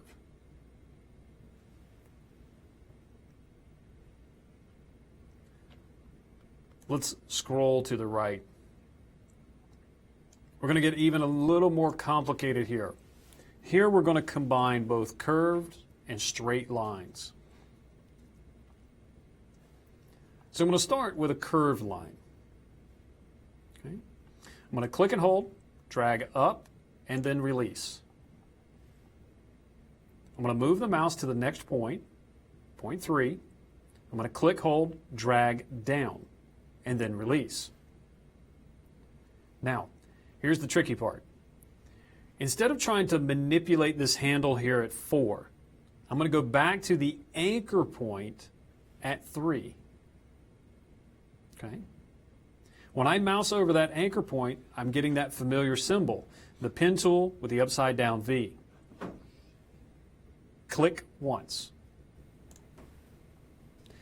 What it has just done is remove this handle here at the bottom. And when you move your mouse, if you have the rubber band feature on, that predictive drawing there, you see it's drawing a straight line. No more curved line. So now I can go to 5, or I'm sorry, in this case it'll be 6. I'm going to click and release. But now I want to go into a curved line, and well, wait a minute, it's drawing straight lines. So I go right back to this last point where I just clicked. Once again, the pen tool is showing me what it's going to do. It has the little upside down V beside it, so it's going to adjust the handles. When I mouse over this point here at 6, click and hold, drag down to add the handle. Release the mouse, then go to the next step. Click, hold, and drag up. We want to remove this top handle, so we move back down here to the anchor point. We have the pen tool with the upside down V. We click. Okay, now, just for the sake of time, I'm going to leave you with these drawings here. We're going to hit the escape key. Will you ever use those exact combinations? Maybe not. A lot of times you're going to mix and match. It's really up to you. So this tool, the pen tool, requires a lot of practice. And I should have prefaced this by saying that I have been using Adobe Illustrator since the very first version. And that's over 25 years, folks. So I've had a lot of time to practice with the pen tool. To me, it is awesome. I love using it, and I'll use it more than most of the other drawing tools inside of Adobe Illustrator. Now, don't get me wrong, the shape tools are awesome, and I'll combine them together and create some really awesome stuff. But that pen tool, to me, gives me the greatest flexibility and freedom of being able to draw nice straight lines and smooth curves. Okay, well, for this next bit, we're going to create just a new document, and I want to introduce you to the pencil tool. I'm not going to spend a whole lot of time here, and I want to also introduce you to this little device here. Now, some of you may have seen these before. This one is a little bit older one. This one is a graphics tablet. So it's not like an iPad. As you can see, there's no actual live screen on it, although they do make them that way. This is just a pressure-sensitive graphics tablet. It allows me to draw with a stylus, a pencil, if you will, rather than the pen, or the mouse, I'm sorry. So with this one, I really like to use this device whenever I'm using a pencil-like tool, such as the pencil or perhaps one of the brush tools that are available to you here in Illustrator. A lot of Photoshop users will know exactly what this is, and they use it all the time. So I'm just going to extend it a little bit over into Adobe Illustrator. Now, if you don't have one of these, not a big deal. You can draw with a mouse, not a problem. Let's see what this looks like. The pencil tool. So back here in our document, what I want to do is I'm just going to create a new document very quickly. I'm just going to go to the File menu, choose New. Okay. I'm going to choose the Print Profile for my preset, and I'm going to change the unit of measure to inches. I'll click OK. I just need a blank piece of paper here. So the pencil tool, you can find this here among the drawing tools. So here is my pen tool here on the left-hand side of my screen. If I go down just a few tools, you'll see the pencil tool. Okay? So I'll select that. Now, first I'm going to draw with the mouse, okay? Because I'm sure a lot of you are probably drawing with a mouse. And you say, well, how is this going to be different? Well, it's really not. A good friend of mine described drawing with the mouse with a pencil tool as like drawing with a bar of soap. Not the most accurate thing, it's not the most natural feeling thing, but you can get the job done. So the pencil tool has the little asterisk beside it, very much like the pen tool. So it's telling you, I'm going to create a new path. So with this tool, you click and hold the mouse down and drag. And however you drag, well, that's how it creates. So if I drag a little zigzaggy line like this, well, that's what it's going to draw. It draws both sharp points and nice smooth curves. Now, if I do the same thing, but I do this with my Wacom tablet, with my stylus, it's just a more natural feel. So I can do things like sign my name, which that looks horrible, but you get the idea. You can get more drawing-like feel when you use a graphics tablet. But is it necessary? Absolutely not. Now, one of the other things that we can do with this particular tool is set its sensitivity. Does it draw more smooth lines, or does it maybe more accurately represent the movement of my mouse or my cursor here? So the first thing I'm going to do is I'm going to clear my screen here. I'm going to go up to my Select menu. I'm going to choose All, and then I'm going to hit the Delete key, and that just removes everything. Next, I'm going to go over here to my toolbox. And by the way, I'm still using my graphics tablet, so it's kind of like a replacement for the mouse. I can navigate, use menus, and everything else. But right here, if I double click on this pencil tool icon here in the toolbox, click, click, you get a dialog box, Pencil Tool Options. Now, depending on your version, you may have two sliders up here. The newer versions of Illustrator have just a single slider. They made it a lot easier for you. And so normally it's set here at this 50% point. So the fidelity is kind of halfway between smoothing and accurate. Before, I had this set to really smooth, so you saw my lines were nice and smooth, unless I really got in there and made zigzags. But if I take and push this fidelity slider all the way down to accurate, okay, I'm going to tell it okay. Here's what happens, whether you're using a mouse or a tablet, if I start creating little jig-jag lines, you know, maybe I've had a little too much caffeine and I'm trying to draw here, well, look at that. Illustrator respects every little bit of movement, and it only takes just a slight bit of movement for it to record that as a path. I'm going to edit this back. I'm going to go back to, say, the smooth. I'm going to do basically the same thing. I'm going to just kind of create a little jig-jag line here, a little zigzag, and just, but look at that. It's nice and smooth. Yes, there are some zigzags in here, but where I kind of went out, you see how nice and smooth that is. So this tool is great when you want to create a more freehand type of drawing. Okay.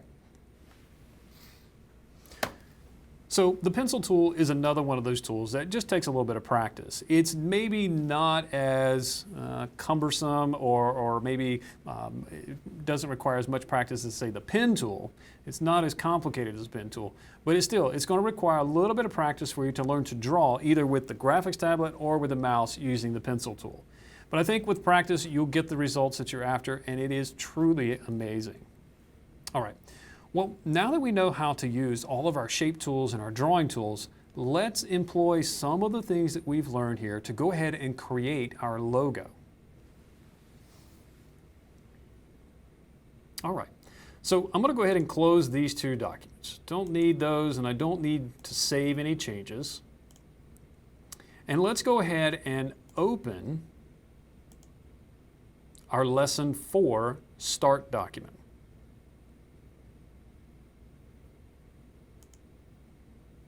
Okay, so with this we have basically our letter size page and our business card page over here.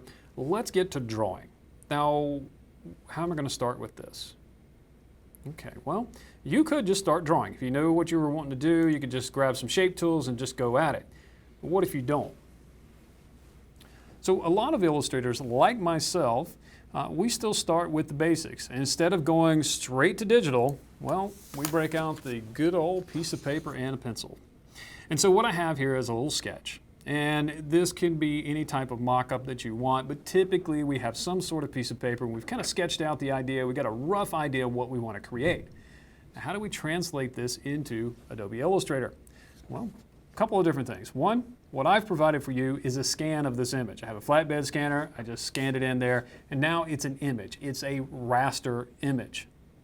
So we're going to take that and we're going to trace over it. Another way you can do this, if you don't have a scanner, you're just like, I don't have one of those. What is a scanner? Break out your cell phone, folks. They have great cameras on it. Snap a picture, email it to yourself, and you can use that, place it inside of Illustrator. So let's take a look at that process of digitizing a scan or a drawing here. So back here in the Lesson 4 Start document, I want to go to the File menu. Now I have this image in the Assets folder for you. So this little image comes with the exercise files. From the File menu, I want to choose a Place command. Now a place is kind of like an import or an insert command. Adobe just likes to call it place. You're placing this object in your document. So I'll choose the Place command. And inside of my Lessons folder here, I have an Assets folder. I'm going to open that up, and I have a TIFF here. It's called the Triline Logo .tiff. This is a raster image. It's made up of pixels. So I'm going to select that and click Place. I'm going to get what Adobe calls a place gun. I don't know why they call it a gun, but that's what they do. Anyway, it's giving me a little thumbnail of the image I'm about to place. I've sized this to be roughly the same size as your document, so what we want to do is just come up here to the upper left-hand corner of the larger page here and just click. The result will be this little sketch. Now, you say, well, William, it's kind of turned on its side. Not a problem. Actually, it'd probably help that it is turned on its side because you won't be thinking about the logo itself. It'll force you to focus on the shapes. Okay, so next, layering. Let's go over here to the far right-hand side of our screen, down here towards the bottom of my panels. Okay. We saw the Artboards panel, but there with the Artboards panel is something called a Layers panel. Now, layers are like sheets of glass or clear acetate. You really don't see the layers themselves, and you can have as many layers as you want in a document. Every new Illustrator document has at least one layer, called Layer 1. You can rename it, and you can add more layers. You can even add sublayers. That's a little more than what we want to get into here. We want to keep it simple. I want to show you how to add a layer to this document and how to lock the existing layer. Now, why do we want to do this? Well, layers give us an extra level of organization. They allow us to group our objects, whatever they might be, shapes, text, whatever. We can group them into different layers, and we can change what is known as their stacking order, which items are in front of other items. So let's do just some basic stuff here. Let's create a layer and let's lock an existing layer. So here in the Layers panel, we can see Layer 1, and this layer contains my logo, the image that I just placed. So what I'm going to do is over here to the left of the Layers panel, there's a little eyeball. And if you poke the eyeball, it will hide everything on that layer. If you click where the eyeball was, it'll come back. Now, there's also a secondary layer here, and it's not really a layer. People always confuse this with a layer. No, this is the actual object itself. And so these layers will sometimes, spring open like this. And if I click this little downward facing arrow, it'll collapse that up. Okay? Next, right beside the eyeball, there's an empty square there. It's between the eyeball and a little blue stripe here. I'm going to click right there, and that's going to lock this layer. Now, what does that do for me? When I move my cursor out here, I can't select or draw or do anything on this layer. It is locked. And that's really important because when we start tracing this, we don't want this artwork to move. But I can't draw on this, so how am I going to trace this? Well, now we need a new layer. Here at the bottom of the Layers panel is a small icon, a little piece of paper that says Create New Layer. You can also find this in the upper right-hand corner of the Layers panel. Click on the panel menu, and you can choose New Layer. Either method works, but you get a different result. If I choose the menu option, I get layer options. And so I could give it a name, I could choose a highlight color, and I can set some of the properties. So I'll just call this my working layer. I'll tell it OK. Now that I have this new layer, it is not locked. My drawing tools are active now. All right. So I talked about the stacking order earlier, okay?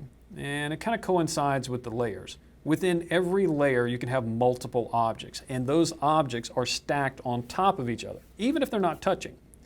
Now, you've experienced this before in other applications. You draw something or you create something, and then you create something else, and one overlaps the other. And you use a send to front or send to back command, a bring forward, something like that, to change that stacking order. Well, it's no different in Illustrator. The default here for Illustrator is that it will draw an object on top of the previously drawn object. So we're going to use that to our advantage. I have these three circles, and you can kind of see from the illustration that this top right-hand circle is covering the next circle down and the smaller circle behind. So if I know that Illustrator natively draws from the bottom to the top, that's how I'm going to start. I'm going to start with the small circle. Well, it is a circle, so we have a shape tool for that. That's the ellipse tool. So I'm going to try to guess where the top edge and the left edge intersect of that smaller circle there. So I'm kind of hanging off the edge of that circle. I'm going to click, hold, and drag. Now I do want it to be a perfect circle, so as I drag, I hold the Shift key. Now I'm going to kind of guess at the size. Now I'm a little bit off of the tracing, not a big deal. I'm still holding my shift key, still holding the mouse, and I think that's pretty close. I'm going to release the mouse, release the shift key. Next, I need to change the color here because you can see it has a fill color. It's covering up my drawing. So I want to replace that. Another way to do this, we saw earlier we could use the fill and stroke commands here at the bottom of the tools panel. Another really easy way to do this is to go here to the top in the control panel. Because I have this object selected, it's telling me, hey, you have a path selected. This is the leftmost side of that control panel. The very first menu option there in this control panel is its fill color. And if I click that drop down, it's going to show me various fill colors. These are swatches. I'm going to choose the very first one, which is a white box with a diagonal red line. That means none. So it removes the fill. I'm going to click back up here at the top to close that menu. I'm going to go to the next menu. This is for your stroke. So this one, let's say I'll choose the blue. You can choose any color that you want. And I'll close that. So now I can see through my circle, so that way that'll help me align this circle to my drawing. If you need to, zoom in. Grab your zoom tool, maybe click once or twice.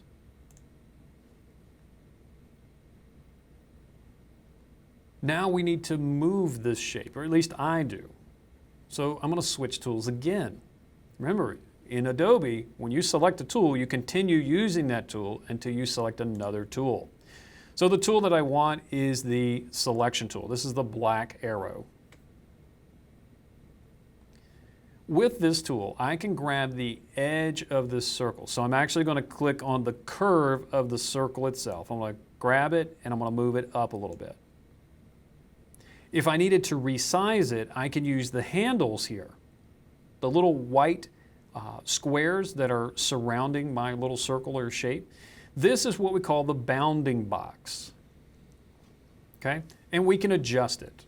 If you grab a handle and drag it, oops, I missed it there, it will adjust it. But remember, it can distort it.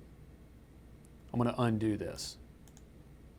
Okay, so there's our first circle. Let's go ahead and create the next circle, which is going to be this one below.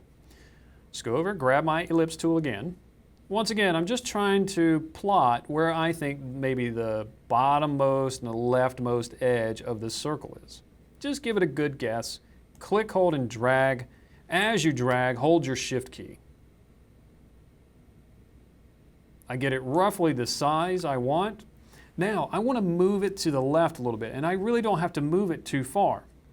So instead of trying to use the mouse to pick it up and move it, I'm actually going to use just the arrow keys on my keyboard. Notice that the object is still selected after it's drawn. And if I just use the arrow keys, I don't have to switch tools to move it. I can just use the arrow keys and nudge it. And it just kind of nudges over a little bit. Nice. Now this next circle looks like it's pretty much the same size as this one. So instead of drawing it, why don't I just duplicate this one? With this last circle here, I go up to the Object menu. Edit menu. I was getting ahead of myself. If I go to the Edit menu, I can choose Copy. I go back to the Edit menu, and I have different commands here. There is a Paste command, but there's some other ones here. Paste in front, Paste in back, Paste in place, or Paste on all artboards. There's several paste commands. The one I want is called Paste in front. It's going to paste this circle immediately in front of the existing circle, and it's going to put it in the exact same location. So when I choose this, it doesn't look like anything happened. But I'm going to use those arrow keys again. So I'm going to start tapping the up arrow key, and you can see as it moves, there's two circles here. Now to get this into position, I need to switch tools. I'm going to go ahead and grab that selection tool again. I'm going to grab the edge of this circle and move it. Now, notice that I said grab the edge. I'm making that distinction here, grabbing the edge. If I try to grab the center of this circle, there's nothing there. There's no fill there, so it won't allow me to select it. I have to grab the edge. Okay? So anytime in Illustrator, if you have a path, you have to click on the path to move it. Now, if the path has a fill color, you can grab the fill and move. All right, well, I have it in position here. It looks like it's pretty close, but it is a little larger. So I hold down the Shift key and I use my corner handle here on my bounding box and I resize it.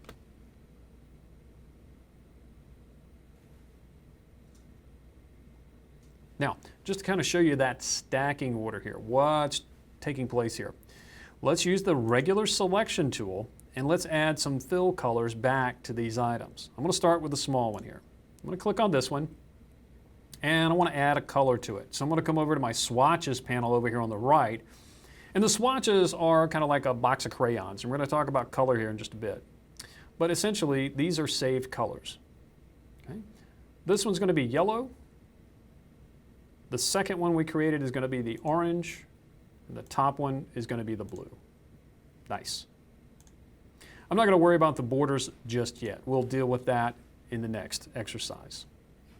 All right, so there it is. You got your simple little shapes. They're coming together, they're stacking on top of each other. So now this is the point where you would just continue on with either the shape tools or maybe a pen or pencil tool. Now I have just changed the fill colors of these items, so it's covering up my little template beneath. So what I want to do is I maybe want to hide these elements or make them transparent again so I can continue drawing the next little shapes. Let's dive back into it and create those custom shapes. So in this case, what I want to do is I want to select all three of these circles. Using my selection tool, I'll click on the yellow. I'm going to shift click the other two items. Now all three are selected. If I look over here in the bottom of the tools panel, my fill indicator here at the bottom shows a question mark. That's because there's different fills. So what I'm going to do is I'm going to click on this item here, this little icon, white box with the red diagonal. None. Perfect. So what about these little slashes here? These little arcs here, they're going to be white. They're going to reverse out of these colors. You can create these a number of ways, but I think the way that I would create them is perhaps using the pen tool. So I'm going to grab my pen tool and I'm going to start here. I have to be careful. If I start right here on the edge of my circle, you see that my pen tool has a plus sign beside it. And that indicates that it's going to edit that circle. So what I need to do is actually start out here a little further. Now my pen tool has the little star or asterisk beside it. So I'm going to click and hold and drag in the direction of the top edge of this curve. And then release. I've come out about halfway the distance of that curve. I'll go down to the bottom point here, and I'm going to do the same thing. Except this time, I'm going to continue dragging in kind of a downward direction, down into the left. And as my pen gets close to the edge of my screen is going to scroll. So be very careful that it's going to scroll really, really fast. I release the mouse.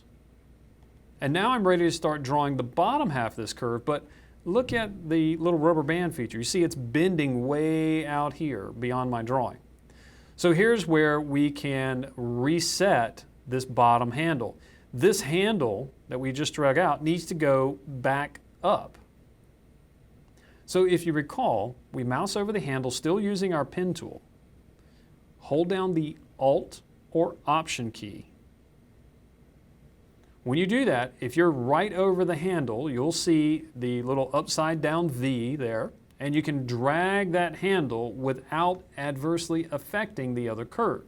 So we're going to drag this handle back towards the center of this shape. Okay. Now I can scroll up a little bit, and I can go to the end of my path here. Once again, I'm getting that pen tool. And this time I'm getting the close symbol, the little circle there. So you got a choice here. I'm just going to click on this point. Okay? So what I end up with is three handles. Okay? One for this point here, and then two for this point here at the bottom. and I can manipulate these handles to change the direction of the curve.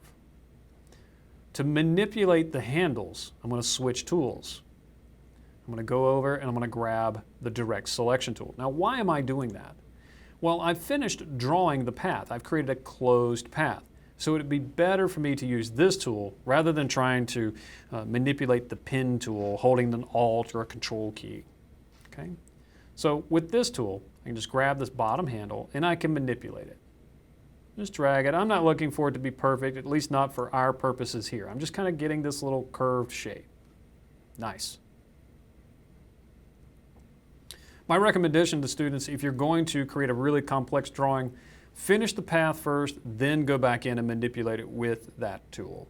Don't try to fix it while you're drawing. Just finish your path, finish drawing with the pen tool, hit the escape key if necessary, and then go back in and use the direct selection tool to manipulate your corner points and your curve points and your handles.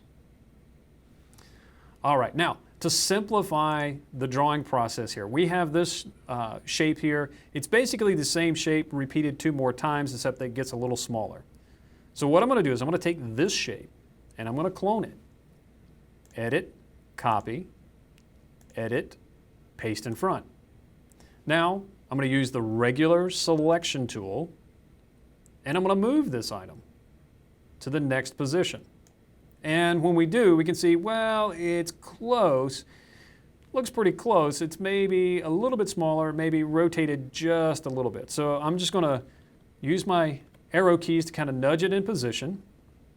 To rotate it, I actually have a rotate tool over here in the toolbox. It's kind of the middle of the toolbox. Left-hand side is right below the pencil tool. With the rotate tool, the first thing I want to do is set my reference point. Where do I want to rotate it from? Now, for me, I want to rotate it from this top point up here because I moved this item to get that point in position. So I don't want that point to move. I'm going to click once there and release. And that sets the reference point. Now, I'm going to come down here towards the bottom, and you can see it's just out of rotation, just a little bit.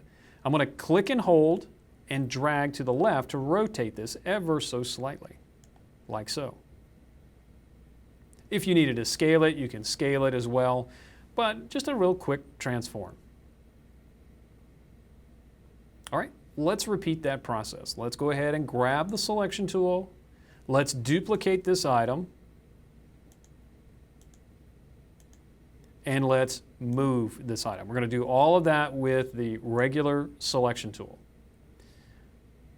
Once again, I'm going to use this top point here as my point of reference. This time, though, I need to scale it. So I'm going to use the bounding box here. I'm going to grab the lower right-hand corner, drag this kind of up and to the left a little bit, and there we have it. Pretty close. Close enough for what we need to do here. So isn't it wonderful how the exercise files just work just so perfectly? And I'd love to tell you that you're going to have all of those guides and all of the perfect little workings of every little thing that you draw, but that's just not the case. It's just going to take some practice to get used to using these tools in combination with each other to create the illustration that you're after. So I can't stress it enough. I've said it 100 times. I'm going to say it one more time. Practice with these tools. Okay. Well, now that we've got our drawing in place, the next thing we want to talk about is color. So let's dive into our chapter on color.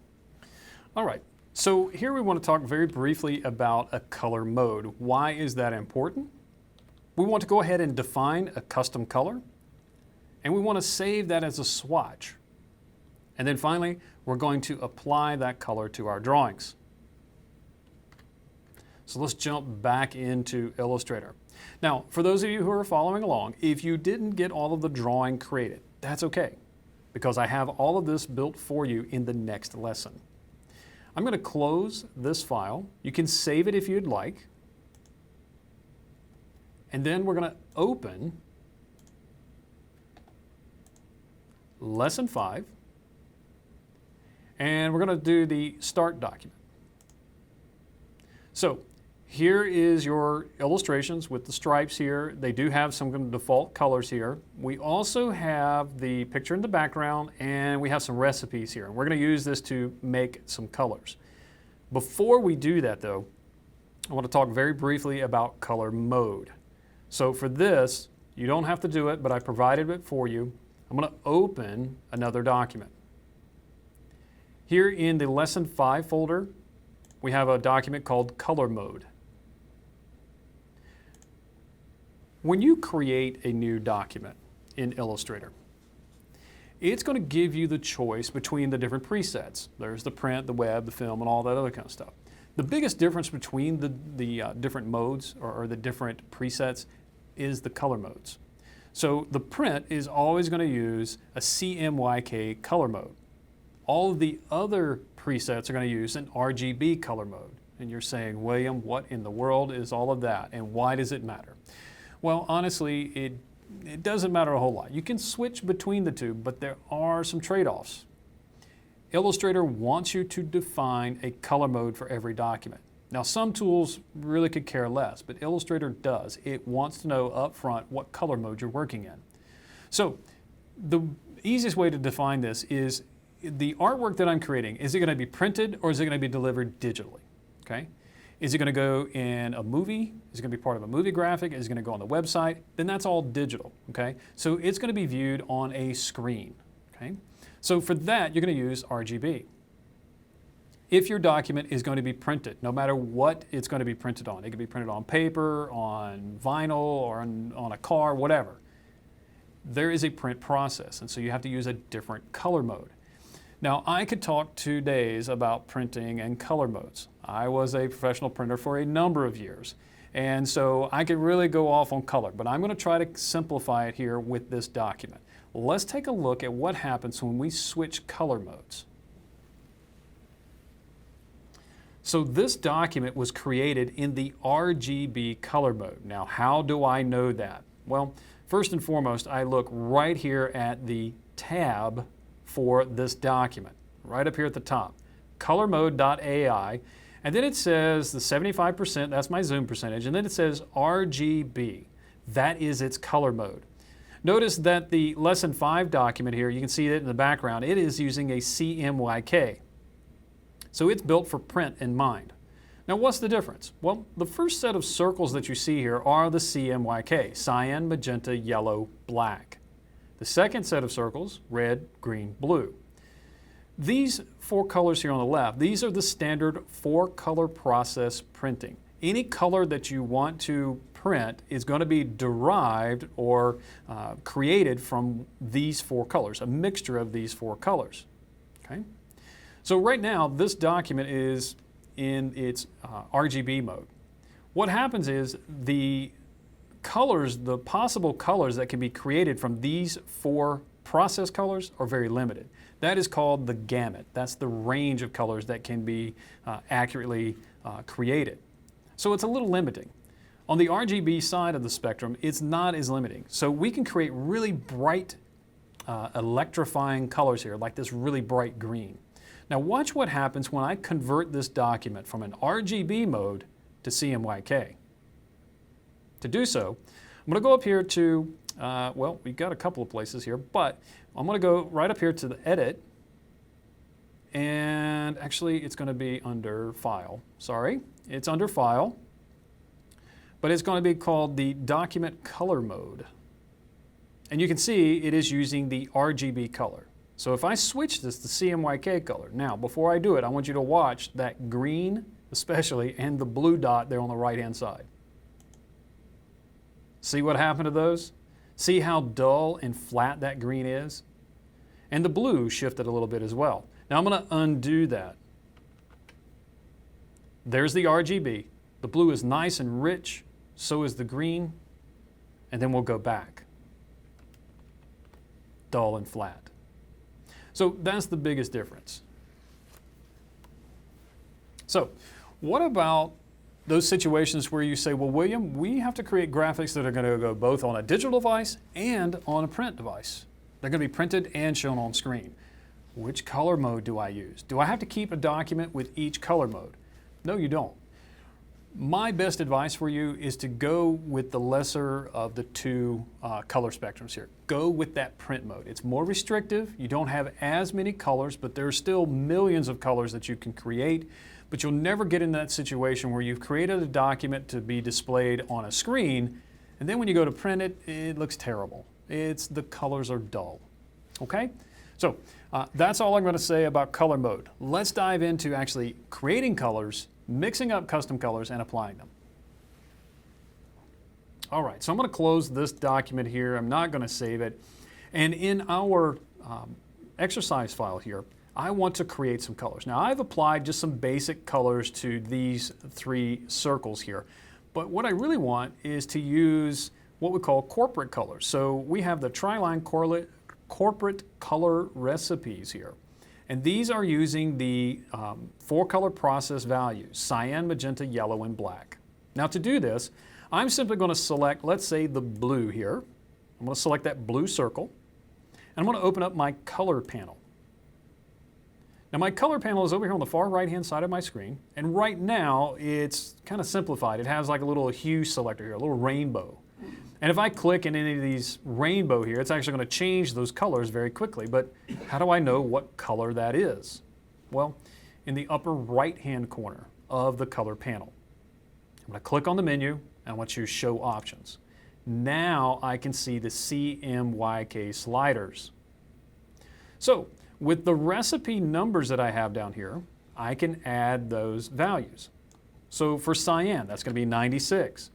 I hit the tab key and that'll jump me down to the next color field, the magenta. That's 69, tab, 0 for yellow, 0 for black. So this is my corporate blue. Now, I may want to use this color elsewhere in this document, so it's a good idea for me to save it. And to save a color, you're going to convert it into a swatch. In the upper right-hand corner of the color panel, I click the menu again, and I create a new swatch. It's going to give me a swatch name here, and it's going to give me the recipe basically. So I'm just going to change that name. I'm going to call this Corp Blue. It will be a process color, but the most important feature here is this. It's very small, very unassuming. Global. You always want to make sure that is turned on. What this does is it links this object to this swatch. So if I update this swatch, it will automatically update any object that uses this swatch. Okay? So very important. I can't say enough about that. Make sure global is turned on. Click OK, and there you have it. Now what if you need to create more colors here? Well, it's not a big deal. What if you don't have an object selected? Maybe you're just wanting to define your colors first before you start drawing. You can do that. I'm going to click out here in the background somewhere. That way I have nothing selected. And I'm going to go over here to my color panel. Now look at my color panel. I don't have all of the sliders. I just have one slider called Corp Blue. What this does is change the tint value. So I need to get those sliders back. I need those CMYK sliders. I'm going to go back up to the upper right-hand corner of the color panel, click on the menu, and I'll choose the sliders that I want to work with. Now I can work with the RGB sliders, but it will not create a true RGB color. Okay? We're working in CMYK mode for this document. So even though I can have these sliders, it's not a true RGB color. I could create a color that falls outside of the range that this document can create. If you do that, you're going to see this little caution symbol here. All right, so pushing on, I want to use the CMYK slider because I know those are the colors that I have the recipe for. So my orange color here is going to be 0 cyan, 28% magenta, 100% yellow, and 6% black. Once I have the color, I can go up here to the color panel menu and choose Create New Swatch, and I'll call this Corp Orange. Once again, the most important feature in this new swatch panel is this global option. I'll click OK, and there we have it. Another way to do this is to go directly to the swatches panel. So when we save these colors or define these colors, we're actually creating swatches. I'm going to go to the swatch panel here. The swatch panel has a ton of colors in it.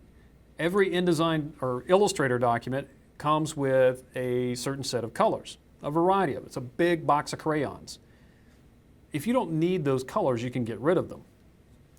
But for our purposes here, we just want to create a new swatch. So in the upper right-hand corner of the Swatches panel, I'm going to click on the Swatch Panel menu. Here, I'm going to choose New Swatch, and I get a similar dialog box. Now, it's remembering the color I used last time, and so I'm just going to change this. This is going to be my corporate yellow.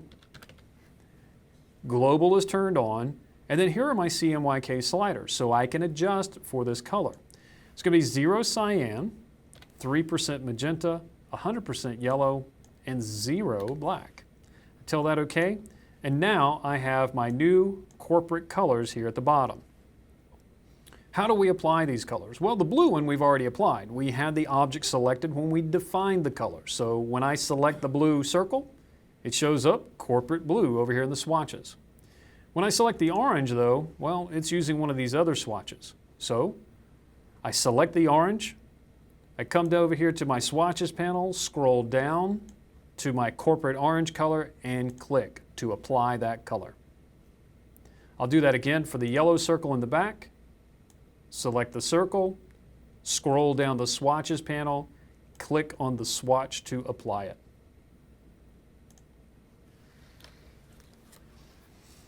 And so it's that simple. You can define these colors based on whatever color mode you want to work with and then save it as a swatch. Now once again, the swatches are a lot like crayons. So when you define this color, it will always use that same color, and you can use it multiple times throughout your document. But now these swatches are limited to this document only. You can, however, export your custom swatches so that you can share them with teammates or use them in other documents. All right, well, the next thing we want to talk about is adding some text to our document. We have a couple of lines of text here that we want to add, so let's take a look at some of the text tools.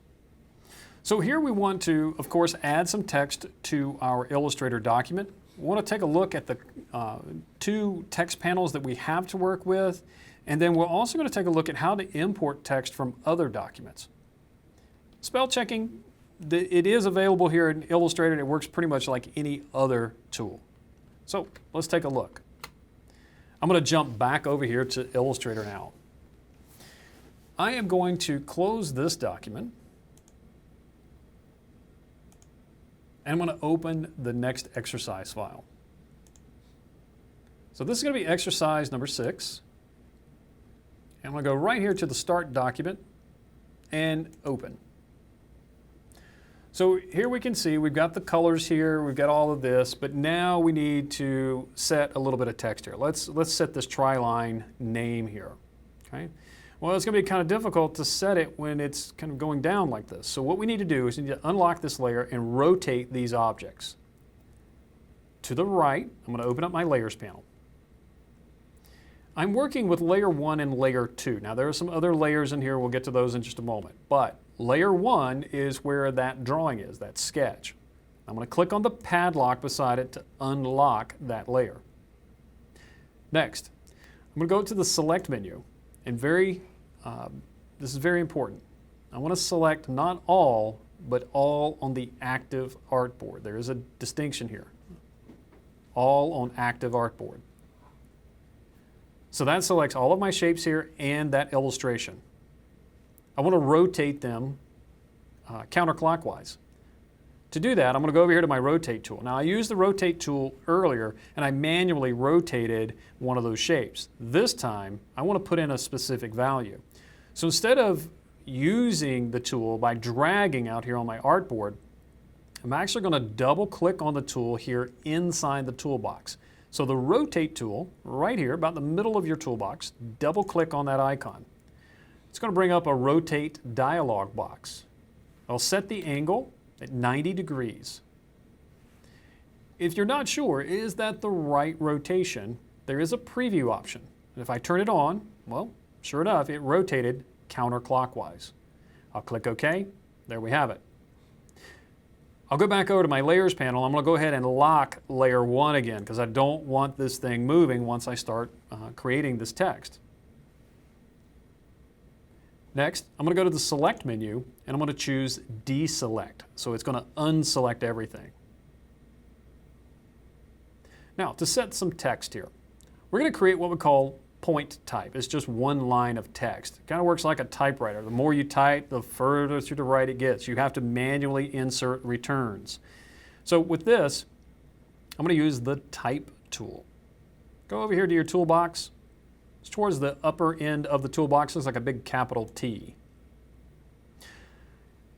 This tool, I'm going to start right here at the bottom of the T, kind of along the left edge, right here. And all I'm going to do is just click once and release. And it's going to set my cursor right there, and I can start typing. So I'll turn on my caps lock here and go ahead and type out Triline. Now this works pretty much like any other text editing tool. I set the text, and then I highlight the text to change it. So I'm just using the same text tool, dragging over my text to highlight it. Up at the top, I have a control panel. Notice that it's telling me I'm working with characters. It's showing me the fill, the stroke, it's showing me the opacity, and it's showing me character. So I can use this character here to change the font. Maybe I want to use one of these other fonts. Okay? It lets me do that. I also have things for font style. So this will be things like bold and italic and compressed and all that kind of stuff. And it really depends upon the font that you choose. Not all fonts have bold or italic versions, as this one. It only has the regular. Next, I can choose a size. So a font size. Here are some preset sizes. Or I can highlight that field where the font size is and type in my own.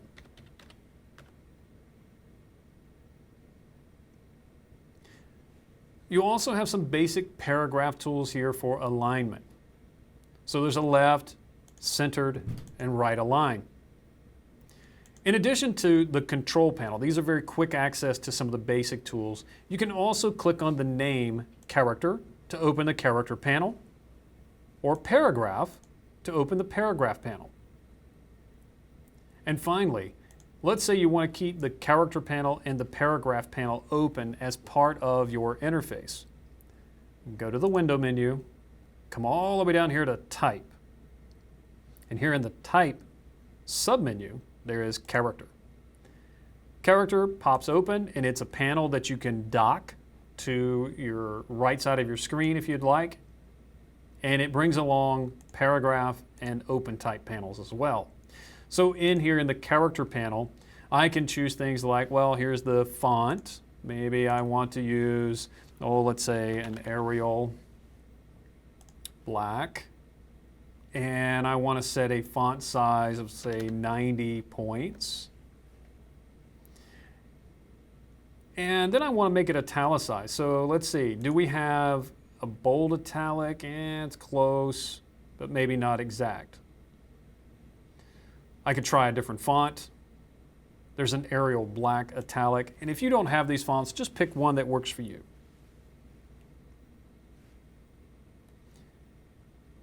In addition to the size and the styling here, you also have features here in the character panel, such as the leading amount, the spacing between the lines of text. You have kerning and tracking. This will space your letters closer together or further apart horizontally. Okay? So I could manipulate that a little bit and tighten up the letters a little bit here. Okay? And then I'll switch tools. I'm going to switch back to the regular selection tool, and now I can pick it up and move it. Okay? So you can set the text, and you can play around with the spacing and some of the compression here to get it to fit exactly your drawing. Okay? So you can use this to create large pieces of text on a single line or maybe just a couple of lines like what we've done here, but you can also import text from other documents. So one of the document types that you can import is the Microsoft Office documents, Microsoft Word. You can place Word documents directly inside of Illustrator, and the text that it places is completely editable. It will place it in what we call area type. So just like it does in Word, if you scale the area itself that the text is in, it will rewrap the text automatically. So let's take a quick look at that, and then we're going to take a look at how we export all of these wonderful features to other programs. All right. So what I'm going to do is I'm going to close this document. And then I'm going to open our last lesson here, which is going to be lesson 7. And the reason I'm going to open this one up is because it already has our letterhead here in place. And really it's just a matter of setting that text. You can see this is point text for Tri-Line and Solutions. And then those elements are grouped together and have been scaled down, put in place. Easy enough. But now let's say I wanted to put a big body of text here. Okay? I'm going to import this text. Maybe I have a subject matter expert or someone else who has written the copy for me and I just need to place it in here. No sense in me retyping it. I go to the File menu and I choose Place. I'm going to go back to that Lesson 6 folder. In here I've created both a Word document and a text file. Word documents can bring over formatting. Text documents do not. There is no formatting, it's just the characters. So I'm going to choose the Word document here. I'm going to click Place. I'm going to get some options here. I'm going to leave those as they are and click OK. Now, I'm going to click, hold, and drag to draw out the box where I want the text to fit. This is what we call area type. So it defines an area for the text to sit in. The text is completely editable. If I grab the Type tool, I can highlight the text and I can change the text. Notice that we've brought over some formatting here. Look, I've got some blue text here as well. That was formatted inside the Word document. The difference between area type and the point type that we used earlier is just this. I'm going to switch back to the regular selection tool. The bounding box, this is the text area. This defines the area of the text. If I make that skinnier, make it a little more narrow, you see it's rewrapping the text automatically. If I make it wider, once again, it's just rewrapping that text to fit this container, this area. If we were to do that with, say, line type or point type, let's say I were to take this one and just change it. I'm going to ungroup this object for a moment so that I can select just the Tri-Line logo. And let's say I scale this box. Look what happens. Oh, wow. Now, that could be used to your advantage, but that is the default behavior. It does not rewrap point type. It resizes it. It scales it. I'm going to undo that. All right. So that's pretty much the basics of working with text. You're going to create two different forms of text, either a point type where you have headings, single lines, maybe 1 or 2 lines, or area type where you have larger bodies of text. All right, now the last thing we want to do here, I'm going to get rid of this. You can see that I have some text set over here for the business card. How do we export this content? Okay. So how do we get this out so that we can use it in other applications? Well, in the case of this, as stationery, we'd probably just send this to a printer to have it mass printed. Okay? But what if I just needed this logo and I needed to export it so that I can put it in my PowerPoint presentation? Well, what I'm going to do is I'm going to select this logo in the upper left-hand corner. I'm just clicking and dragging around it. I want to make sure that it's grouped, and yours is unless you ungrouped it. But if I select that now, and I copy it, edit, oops, copy, and then I just paste another copy of it. I'm just going to edit and paste. That's going to drop it right out here in the middle of my screen. I want to export just this, so I need this logo by itself. I need a new artboard. So I'm just going to create a new artboard using the Artboard tool. Just drag out an artboard over here. Make it pretty big. And then I'm going to switch back to my selection tool and I want to put this artwork on that artboard. Next, I'm going to resize this logo. I want the logo to be relatively large. It's always easier to scale it down than it is to scale it up after the fact. So what I'm going to do is I'm going to scale this up first. So to do this, I'm going to use the transform up here at the top. With the object selected, this is the group selected. I'm going to come up here to the top in my control panel. There is a transform command here. The reason I'm going to use this is because it has a width and height property, and I can link them together, so I can constrain it. I want to set the width to a specific value. The value that I want is 640 pixels. Well, wait a minute, I'm using inches here. No worries. I'm just going to type in the value, 640, followed by the unit of measure, px. When I hit the Enter key, it has scaled that object up to be exactly 640 pixels wide. The height, it adjusted automatically. All right, the last thing I'm going to do is adjust the artboard to fit. So for this, I'm going to grab my artboard tool. I'm going to click on artboard number 3 here. And up here at the top under presets, if I scroll all the way to the top, there's an option here to fit to selected art. So it's going to match my artboard to the size of the artwork I have selected. Perfect. I'm going to switch tools again, and I'm going to click out here in the background to deselect. Now we're ready to export simply just the logo. It's on an artboard by itself. This is going to be the 3rd artboard in the mix. I'm going to save this document. So this is saving what I call my master file. This is my master Illustrator file. I'm going to go back to the File menu, and now I'm going to choose how I want to export this. You have options to save for the web. I'm going to try that first. And what this is going to do is give me a preview of this item. In the upper right-hand corner, I can choose the output type from different presets here. So you have the top 3 here, the GIF, the JPEG, and the PNG. Pick whichever one you want and choose Save. Then you can give it a name.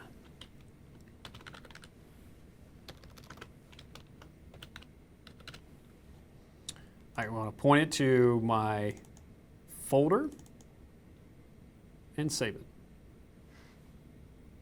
So the Save for Web option, it's great. What if you need to save for, say, Microsoft Office? Well, there's an option for that. Save for Microsoft Office. It does essentially the same thing. You don't get the big dialog box though. It just says, hey, what type of file do you want to create? And you only get one option. It's saving it as a PNG file. Finally, one other common way to export this is to maybe save it as a raster image such as a TIFF or maybe even an EPS. To create those types of files, you're going to go to the File menu and you can choose Save As. Now when you choose this option, you can save it as an Illustrator file, PDF, EPS, an Illustrator template, or SVG, scalable vector graphics. These also give you some extra options depending on what it is you select. So I'm going to choose, let's say a PDF in this case. I can choose to use the artboards, but I can choose either all artboards or I can specify artboard number 3.